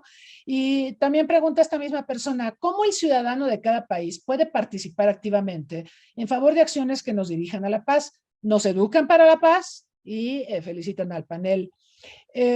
Otra pregunta, en la medida de lo posible, México y cualquier otro país deberían ser autosuficientes en lo energético, alimentario, sanitario. Esta es una muy buena pregunta. Aquí hemos tenido panelistas que postulan que México no debería esforzarse mucho para producir ciertos bienes que es más barato importar, ¿no? Yo pienso en lo alimentario, por ejemplo. Tenemos una gran compra de granos básicos a Estados Unidos, pero nos dicen, ¿cuál es el problema de comprarle granos básicos a Estados Unidos? Si es más barato importarlos que hacerlos en casa, pues hay que importarlos. Yo no comparto, yo lo digo públicamente, yo no suscribo esa visión. Yo creo que tenemos que reforzar la economía nacional. Precisamente toda esta dependencia tan grande que arrastramos cuando hay estas variaciones en precios internacionales, ya vieron cómo nos pega. Bimbo diciendo, es que mi pan de caja ya cuesta 50 pesos por la guerra en Ucrania y Rusia. Bueno, sí, pero, y todos le están echando la culpa a la guerra de Rusia y Ucrania, y la canasta básica se fue por los cielos, ¿no? Y los salarios siguen igual de deprimidos. Entonces, yo creo que tenemos que trabajar para fortalecer los mercados nacionales, porque esto de mejor lo importo porque es más barato y no hay ningún problema, pues hay una balanza comercial, ¿sí? Y la balanza agroalimentaria de México, hasta donde se es deficitaria, y se está ampliando tremendamente en este contexto, ¿no? Entonces, bueno, ahí están esas preguntas. Les paso rápidamente las de Facebook. Preguntan que qué pasa con la política agrícola común de la Unión Europea, que dónde queda en este conflicto entre Rusia y Ucrania, a propósito del análisis agroalimentario que hizo la doctora Hostos. También preguntan, si México es un granero del mundo en el norte, pero no hay agua, y por otro lado importa tantos granos de Estados Unidos masivamente, ¿cuál es el escenario para el país?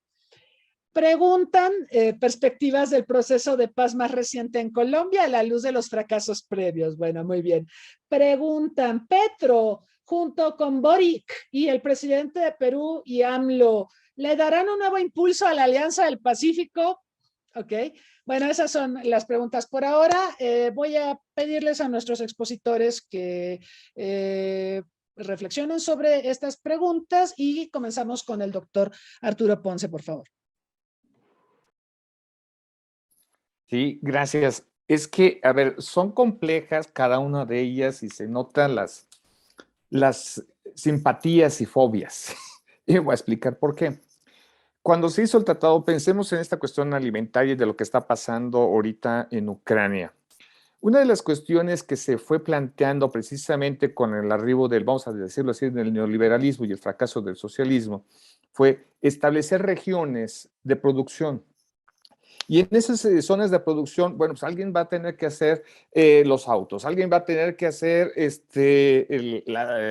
los electrodomésticos, alguien va a tener que dedicarse exclusivamente al turismo, por ejemplo, y alguien va a los alimentos. La pandemia lo que nos viene a decir es, sí, está muy bien eso, pero tienes que tener un colchón de seguridad. Y tienes que tener un colchón de seguridad mediante el cual des un apartado para evitar una circunstancia como la que se te puede presentar y que ahora pues, la estamos viviendo.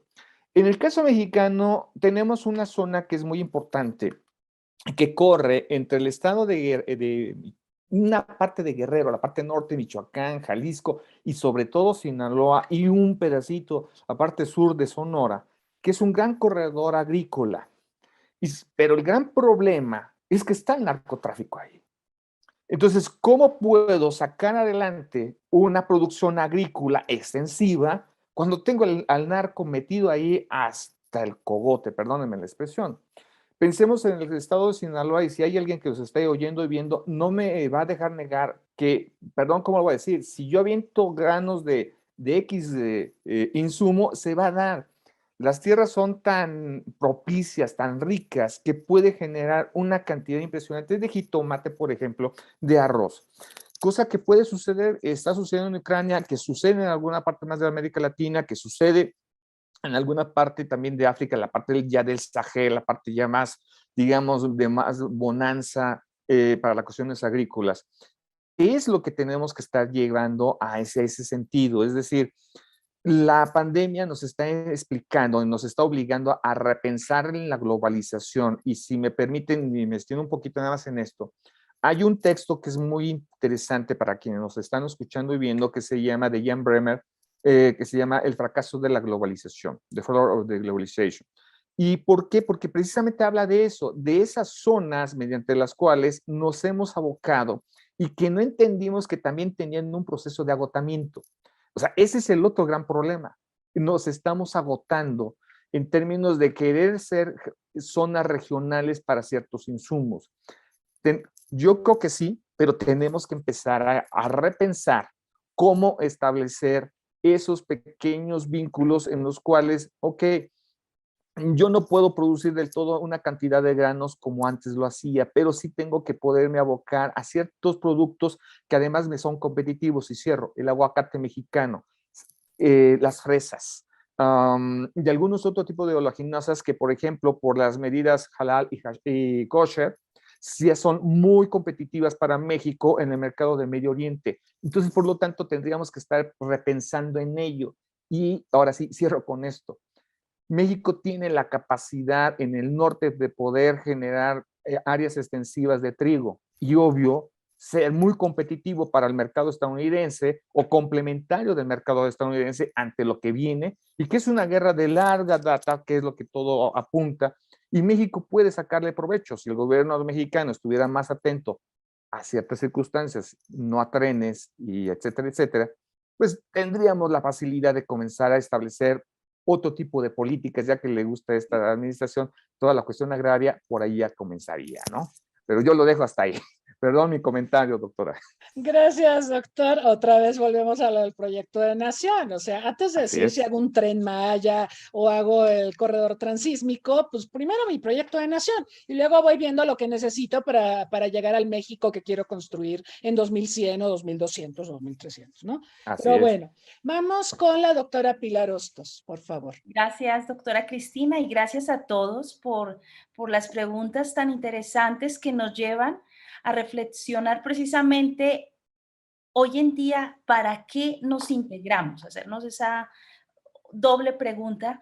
Y justamente el doctor Ordóñez mencionaba, por ejemplo, el esquema de la Alianza del Pacífico. Pensado esto para el caso de América Latina, lo podríamos pensar, ahorita lo mencionaba la doctora, los retos de la Unión Europea, que ahorita es un alto en el camino esta condición que están viviendo los países de la Unión Europea para saber si verdaderamente estaban o no en un esquema de alianza de sumatoria de poder y cuáles son las deficiencias que empiezan a encontrar, comenzando por algo fundamental y básico que es parte de esta reflexión que nos comentaba el propio doctor Ponce, de volver a la idea de la nación, de pensar al Estado. ¿Cómo construir, ahorita lo decía la doctora, proyecto de nación? ¿Y qué implica hacer ese planeo? El planeo va de la mano con los alimentos, que también fue algo que matizamos, que es si el concepto tradicional de Estado incluye población, territorio y quien ejerce el poder, pues acá el reto es cómo garantizar que esa población asentada en un espacio territorial tenga lo básico. Ahora, esto nos lleva también de la mano a los cuestionamientos que nos hacen acerca de ¿y cómo fomentar la paz? Definitivamente estos espacios de reflexión son los que nos ayudan a ir construyendo esos elementos de cómo avisorar futuros, cómo empezar a hacer previsión. Ahorita también un reto al que nos enfrentamos ya no es al cambio climático, sino a la crisis climática. Vemos ahorita una Europa que está enfrentando unas temperaturas que están arrasando y quemando las propias cosechas. Es decir, se puede cultivar, pero resulta que el clima no favorece. Miramos en el continente nuestro, un Chile, espacios que son también despensas, son huertas, vergeles naturales, pero que se enfrentan a este tipo de retos que a la postre, y para no ser catastrofistas, nos toca es empezar a ver qué tan creativos somos a la hora de diseñar planes y hacer de la política un arte para poder resolver este tipo de disyuntivas, de problemáticas. Y vámonos al caso de México, también acá agradezco mucho en las preguntas, ¿no? Este señalamiento que se hizo de estados bisagra, estos condicionamientos que tienen, por ejemplo, un país como México, que su reto es estar tan cerca de Estados Unidos y donde mucha de nuestra fruta, mucha de nuestra producción, pues se va directamente a los Estados Unidos. Entonces, y también vernos geográficamente, internamente, el reto de un sur abundante en lluvias en esta temporada o en estos con estas temporales donde se nos conjugan incluso cuestiones de desastres ambientales, pero cómo hacer que esa agua que se nos queda en la parte sur podamos hacer esquemas de riego y de traslado hacia el norte. También lo señalaba el doctor Ponce. ¿Qué hacemos que tenemos cárteles dedicados a la agricultura como a la minería?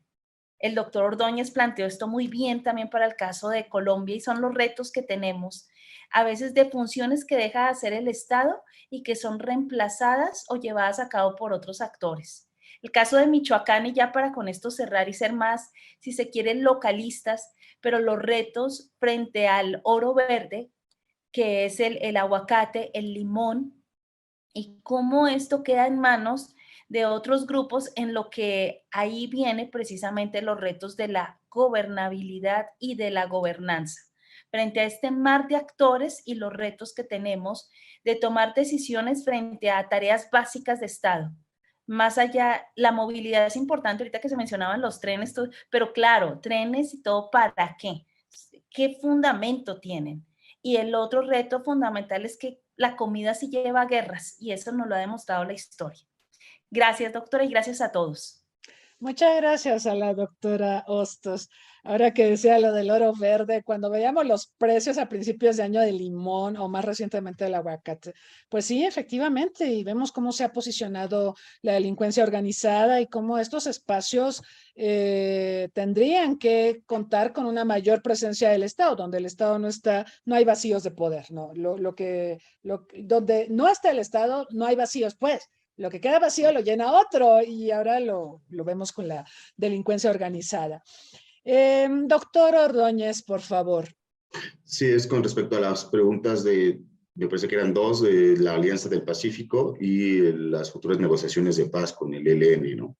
Entonces, bueno, para responder a la primera, no es algo que tengan opción, tienen que hacerlo. Tienen que terminar con la guerrilla más antigua de la región, y con la que más problemas le está causando hoy en día. O sea, el ELN nunca fue tan poderoso como lo fue las FARC, como lo fue en su momento la FARC, pero sí son un actor muy importante y que está dando muchísimos problemas por su relación con Venezuela. O sea, ya dejó de ser una guerrilla nacional para convertirse en una guerrilla binacional. O sea, todos los jefes están ahorita en Venezuela o en Cuba. Y aquí hay una pregunta muy interesante, y vamos a ver cómo evoluciona el tema, es si realmente Maduro y Petro quieren restablecer relaciones. Yo me pregunto qué papel va a jugar el ELN. ¿Lo va a entregar Maduro? ¿Va a estar dispuesto a entregarlo? O sea, eso es bastante difícil de responder, porque sí les está dando refugio en su país. Les dice que no se dan cuenta, pero la mayoría de los ataques que ha hecho la Fuerza Armada Bolivariana no han sido en contra del ELN, han sido contra disidencias de las FARC, de la Segunda Marquetalia, y creo que de Gentil Duarte, que ya lo dieron creo que lo neutralizaron hace unos meses. Entonces, la pregunta más relevante va a ser, ¿lo van a entregar? No. ¿Hasta dónde va a ceder el gobierno venezolano? ¿O lo va a combatir? Entonces, yo no creo personalmente que lo vayan a entregar tan fácil, porque ya tienen compromisos con él. Entonces, el problema va a ser ahí que se le puede disparar a Venezuela se les pueden voltear, por decirlo de cierta manera, o tienen que llegar ahí a concesiones, pero estaríamos con un acuerdo muy frágil, ¿no? O sea, un acuerdo que se hace en base a negociaciones con un actor que sí sigue siendo político, pero también criminal, no creo que llegue muy lejos. Ahora, también tienen una historia de fracasos muy, muy larga. O sea, para llegar a lo que llegaron con las FARC, fueron años de procesos fallidos. El mismo presidente Santos lo cuenta en su autobiografía, que casi todos los procesos fallaron, y te dice por qué: por la falta de confianza, porque los actores no estaban listos en el momento, porque no se dan las concesiones. O sea, fue muy difícil sentarse con las FARC y decir, bueno, ¿qué es lo que buscan? Pues nadie que se va a desmovilizar para irse a la cárcel o para estar 30, 40 años en la cárcel. Entonces, por eso hubo las disidencias. Hubo quien dijo, bueno, yo sí me desmovilizo, acepto estar en los territorios que nos van a dar, donde prácticamente están en una prisión, pero bueno, están en un territorio vigilados. Ahora también va a quedar muchísimo el problema de la protección a este tipo de desmovilizados, ¿no? Ya van más de 256 asesinados. Entonces también lo que ellos mismos dicen, hay que entender lo que ellos dicen, no es ponerlos en su papel, sino entenderlos. Y dicen, pues, ¿quién se va a desmovilizar para que lo maten o para irse a la cárcel? Entonces, eso va a ser un tema muy complejo, cómo van a gestionarlo, porque ya vieron que el proceso de paz con las FARC ni siquiera está consolidado. O sea, hay varios frentes que siguen delinquiendo, que siguen en actividades. El ELN hace unas semanas no dio señales de que fuera a dejar las prácticas de secuestro como parte, para ellos es parte de su acción armada en contra del Estado. Ahora, también hay otro actor muy poderoso, y que no necesariamente es un actor político desde el punto de vista legal, pero sí de facto, que es el Clan del Golfo.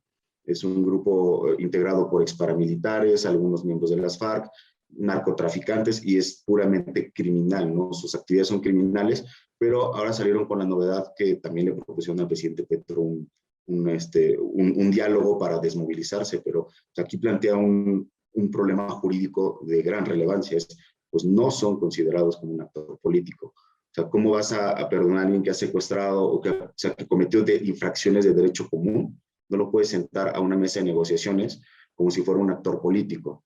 Entonces, eso también va a ser un desafío y este grupo tiene una capacidad enorme para atacar al Estado. O sea, cuando son los famosos paros armados, cometieron 108 acciones terroristas. Bueno, así lo dicen las Fuerzas Armadas, acciones terroristas, ya sea desde quema de autobuses, cierran calles, detonan bombas, motos o carro bomba en contra de estaciones policiales. Entonces eso va a ser un gran desafío. Yo personalmente creo que sí se van a sentar en la mesa, pero van a tener que ver cómo, y en caso que se llegaran a desmovilizar, va a haber frentes que van a decir que no. O sea, nadie va a renunciar tan fácil al negocio del narcotráfico, y más si supuestamente está apoyado por el gobierno de Venezuela a nivel logístico, de transporte, de todo lo que implica el procesamiento y el refinamiento y la exportación hacia Centroamérica y posteriormente a México. Es un negocio muy difícil de abandonar. O sea, y también aquí dicen, bueno, ¿dónde está el papel de las políticas públicas? Pero yo siempre me he preguntado, ¿qué política pública o qué trabajo decente te deja 50, 100 mil dólares mensuales? Entonces, difícilmente alguien va a decir, pues yo dejo ese negocio por dedicarme a la tierra y sobre todo con el riesgo a que me maten, ¿no? Por ser desmovilizado. O sea, el Estado mismo no ha sabido garantizar la seguridad de estas personas, que independientemente de que lo merezcan o no, porque mucha gente, pues está bien que los maten, son delincuentes, han secuestrado, pero entonces vuelven a lo mismo. Es cíclico. Si no hay un perdón ni por parte de la sociedad ni por parte del Estado, volvemos a lo mismo. Repiten y repiten. Entonces va a ser un proceso difícil. Y con lo que respecta a la Alianza del Pacífico, pues por ahora todo aparenta a que todas las ideologías están alineadas, ¿no? Pero a final de cuentas en México no tenemos, sí, de palabras somos un régimen, por llamarlo de izquierda, pero son súper corporativistas. La construcción del Tren Maya a costa de la destrucción de la selva, incluso a costa de nuestro propio patrimonio, porque están destruyendo sitios arqueológicos milenarios. O sea, el mundo maya se ha descubierto 2% del mundo maya.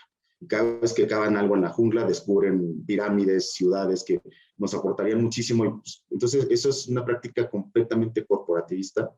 Entonces, yo no veo que haya ahí un alineamiento, o sea, sí de boca para afuera para ganar electores, pero no jalamos para el mismo lugar, ¿no? O sea, yo pienso que la Alianza del Pacífico estuvo en su mejor momento en su creación porque sí eran presidentes que tenían una idea de América Latina hacia el exterior. Gustavo Petro va a tener muchos problemas al interior, no tiene el dinero para gestionar el Estado que él pretendía de transición energética. Les están dejando actualmente el marco jurídico para hacerlo, digo, pero implementarlo es otra cosa. Esas tecnologías son carísimas y no va a haber ese dinero. O sea, no el primer año. Dicen que iban a recolectar 11 billones de dólares en impuestos y ahora salen con que sí, pero no, mejor van a ser 25 millones. Pues, ¿de dónde va a salir el dinero para la transición?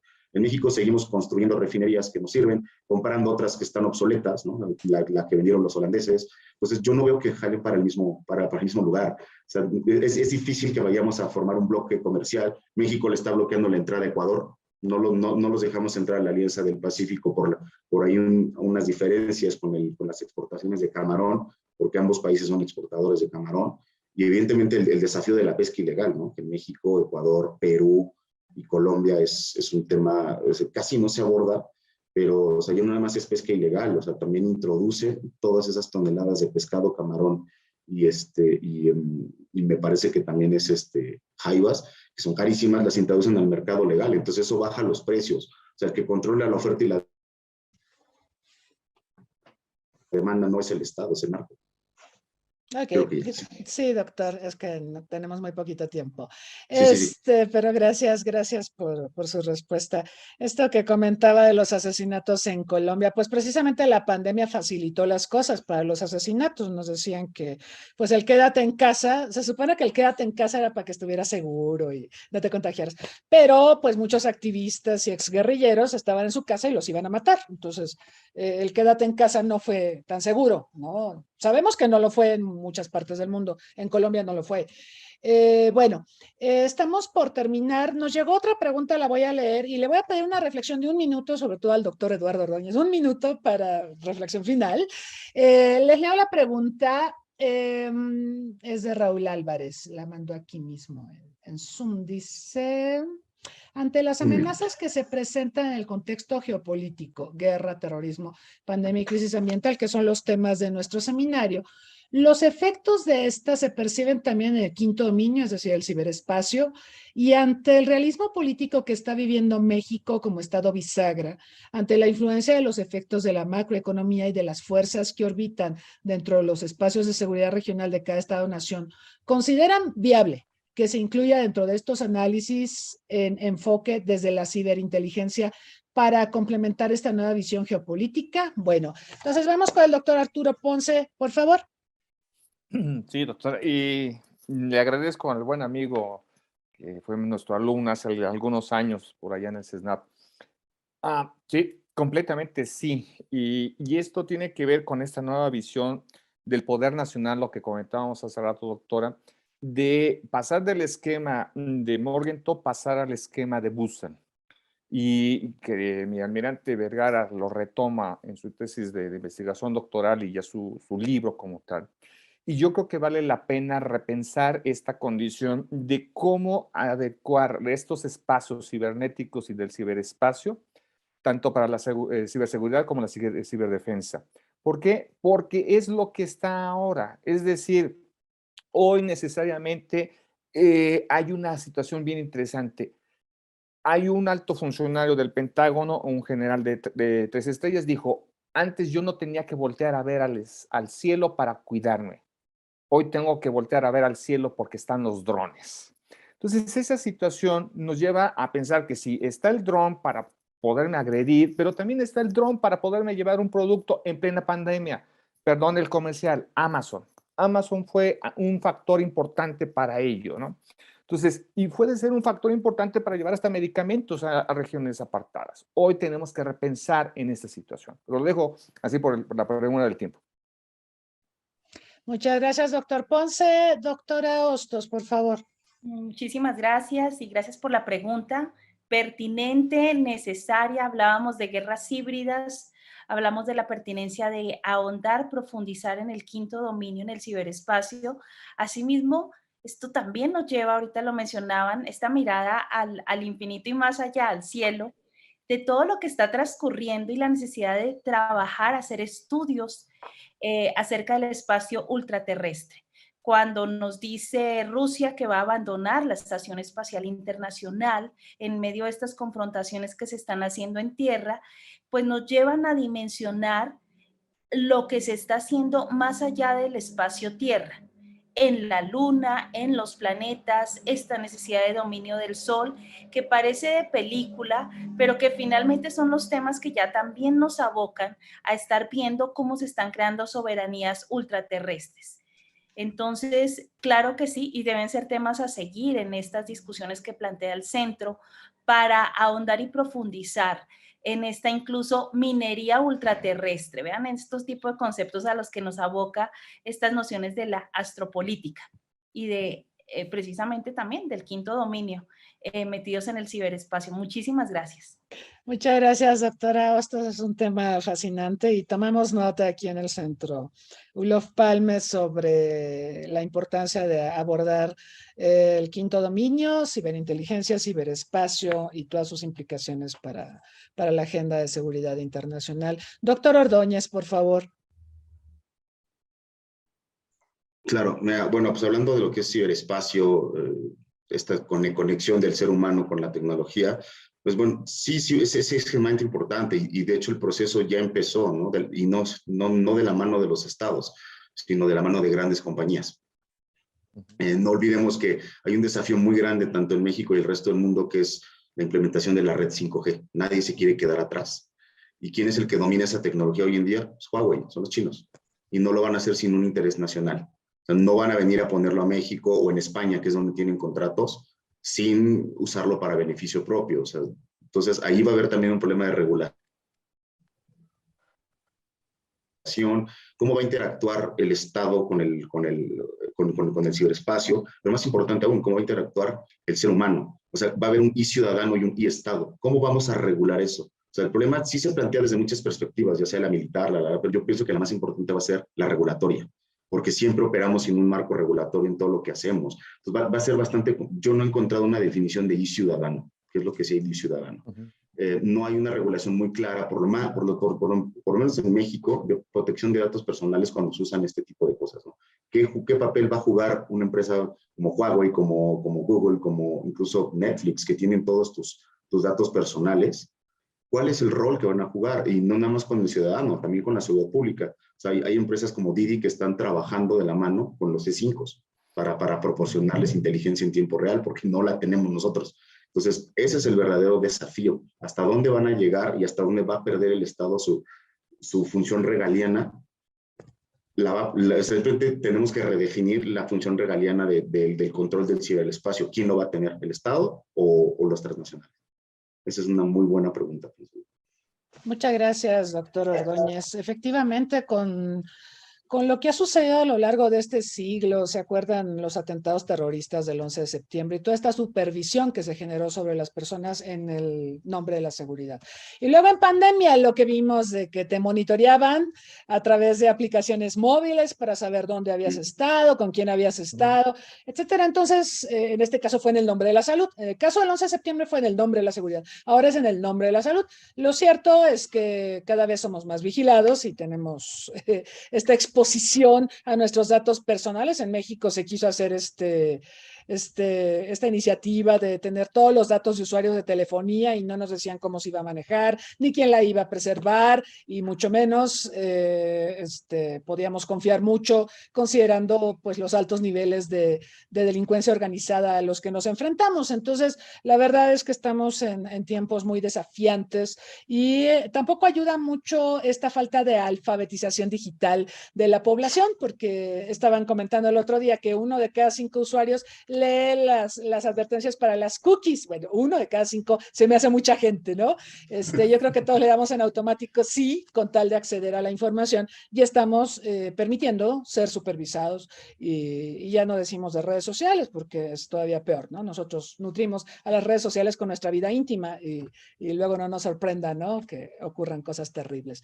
Así que ese es un tema que vamos a estar ponderando para futuros seminarios. Muchas gracias por sugerirlo. Muchas gracias también a los ponentes por sus reflexiones sobre el particular y en general sobre el tema del día de hoy, conflictos de alta y baja intensidad que tienen tantas aristas como las que aquí nos han presentado en sus intervenciones. Gracias al doctor Arturo Ponce, a la doctora Pilar Hostos, al doctor Eduardo Ordóñez. Gracias a quienes nos han acompañado aquí en Zoom y quienes nos han seguido también vía Facebook Live. Gracias por sus preguntas.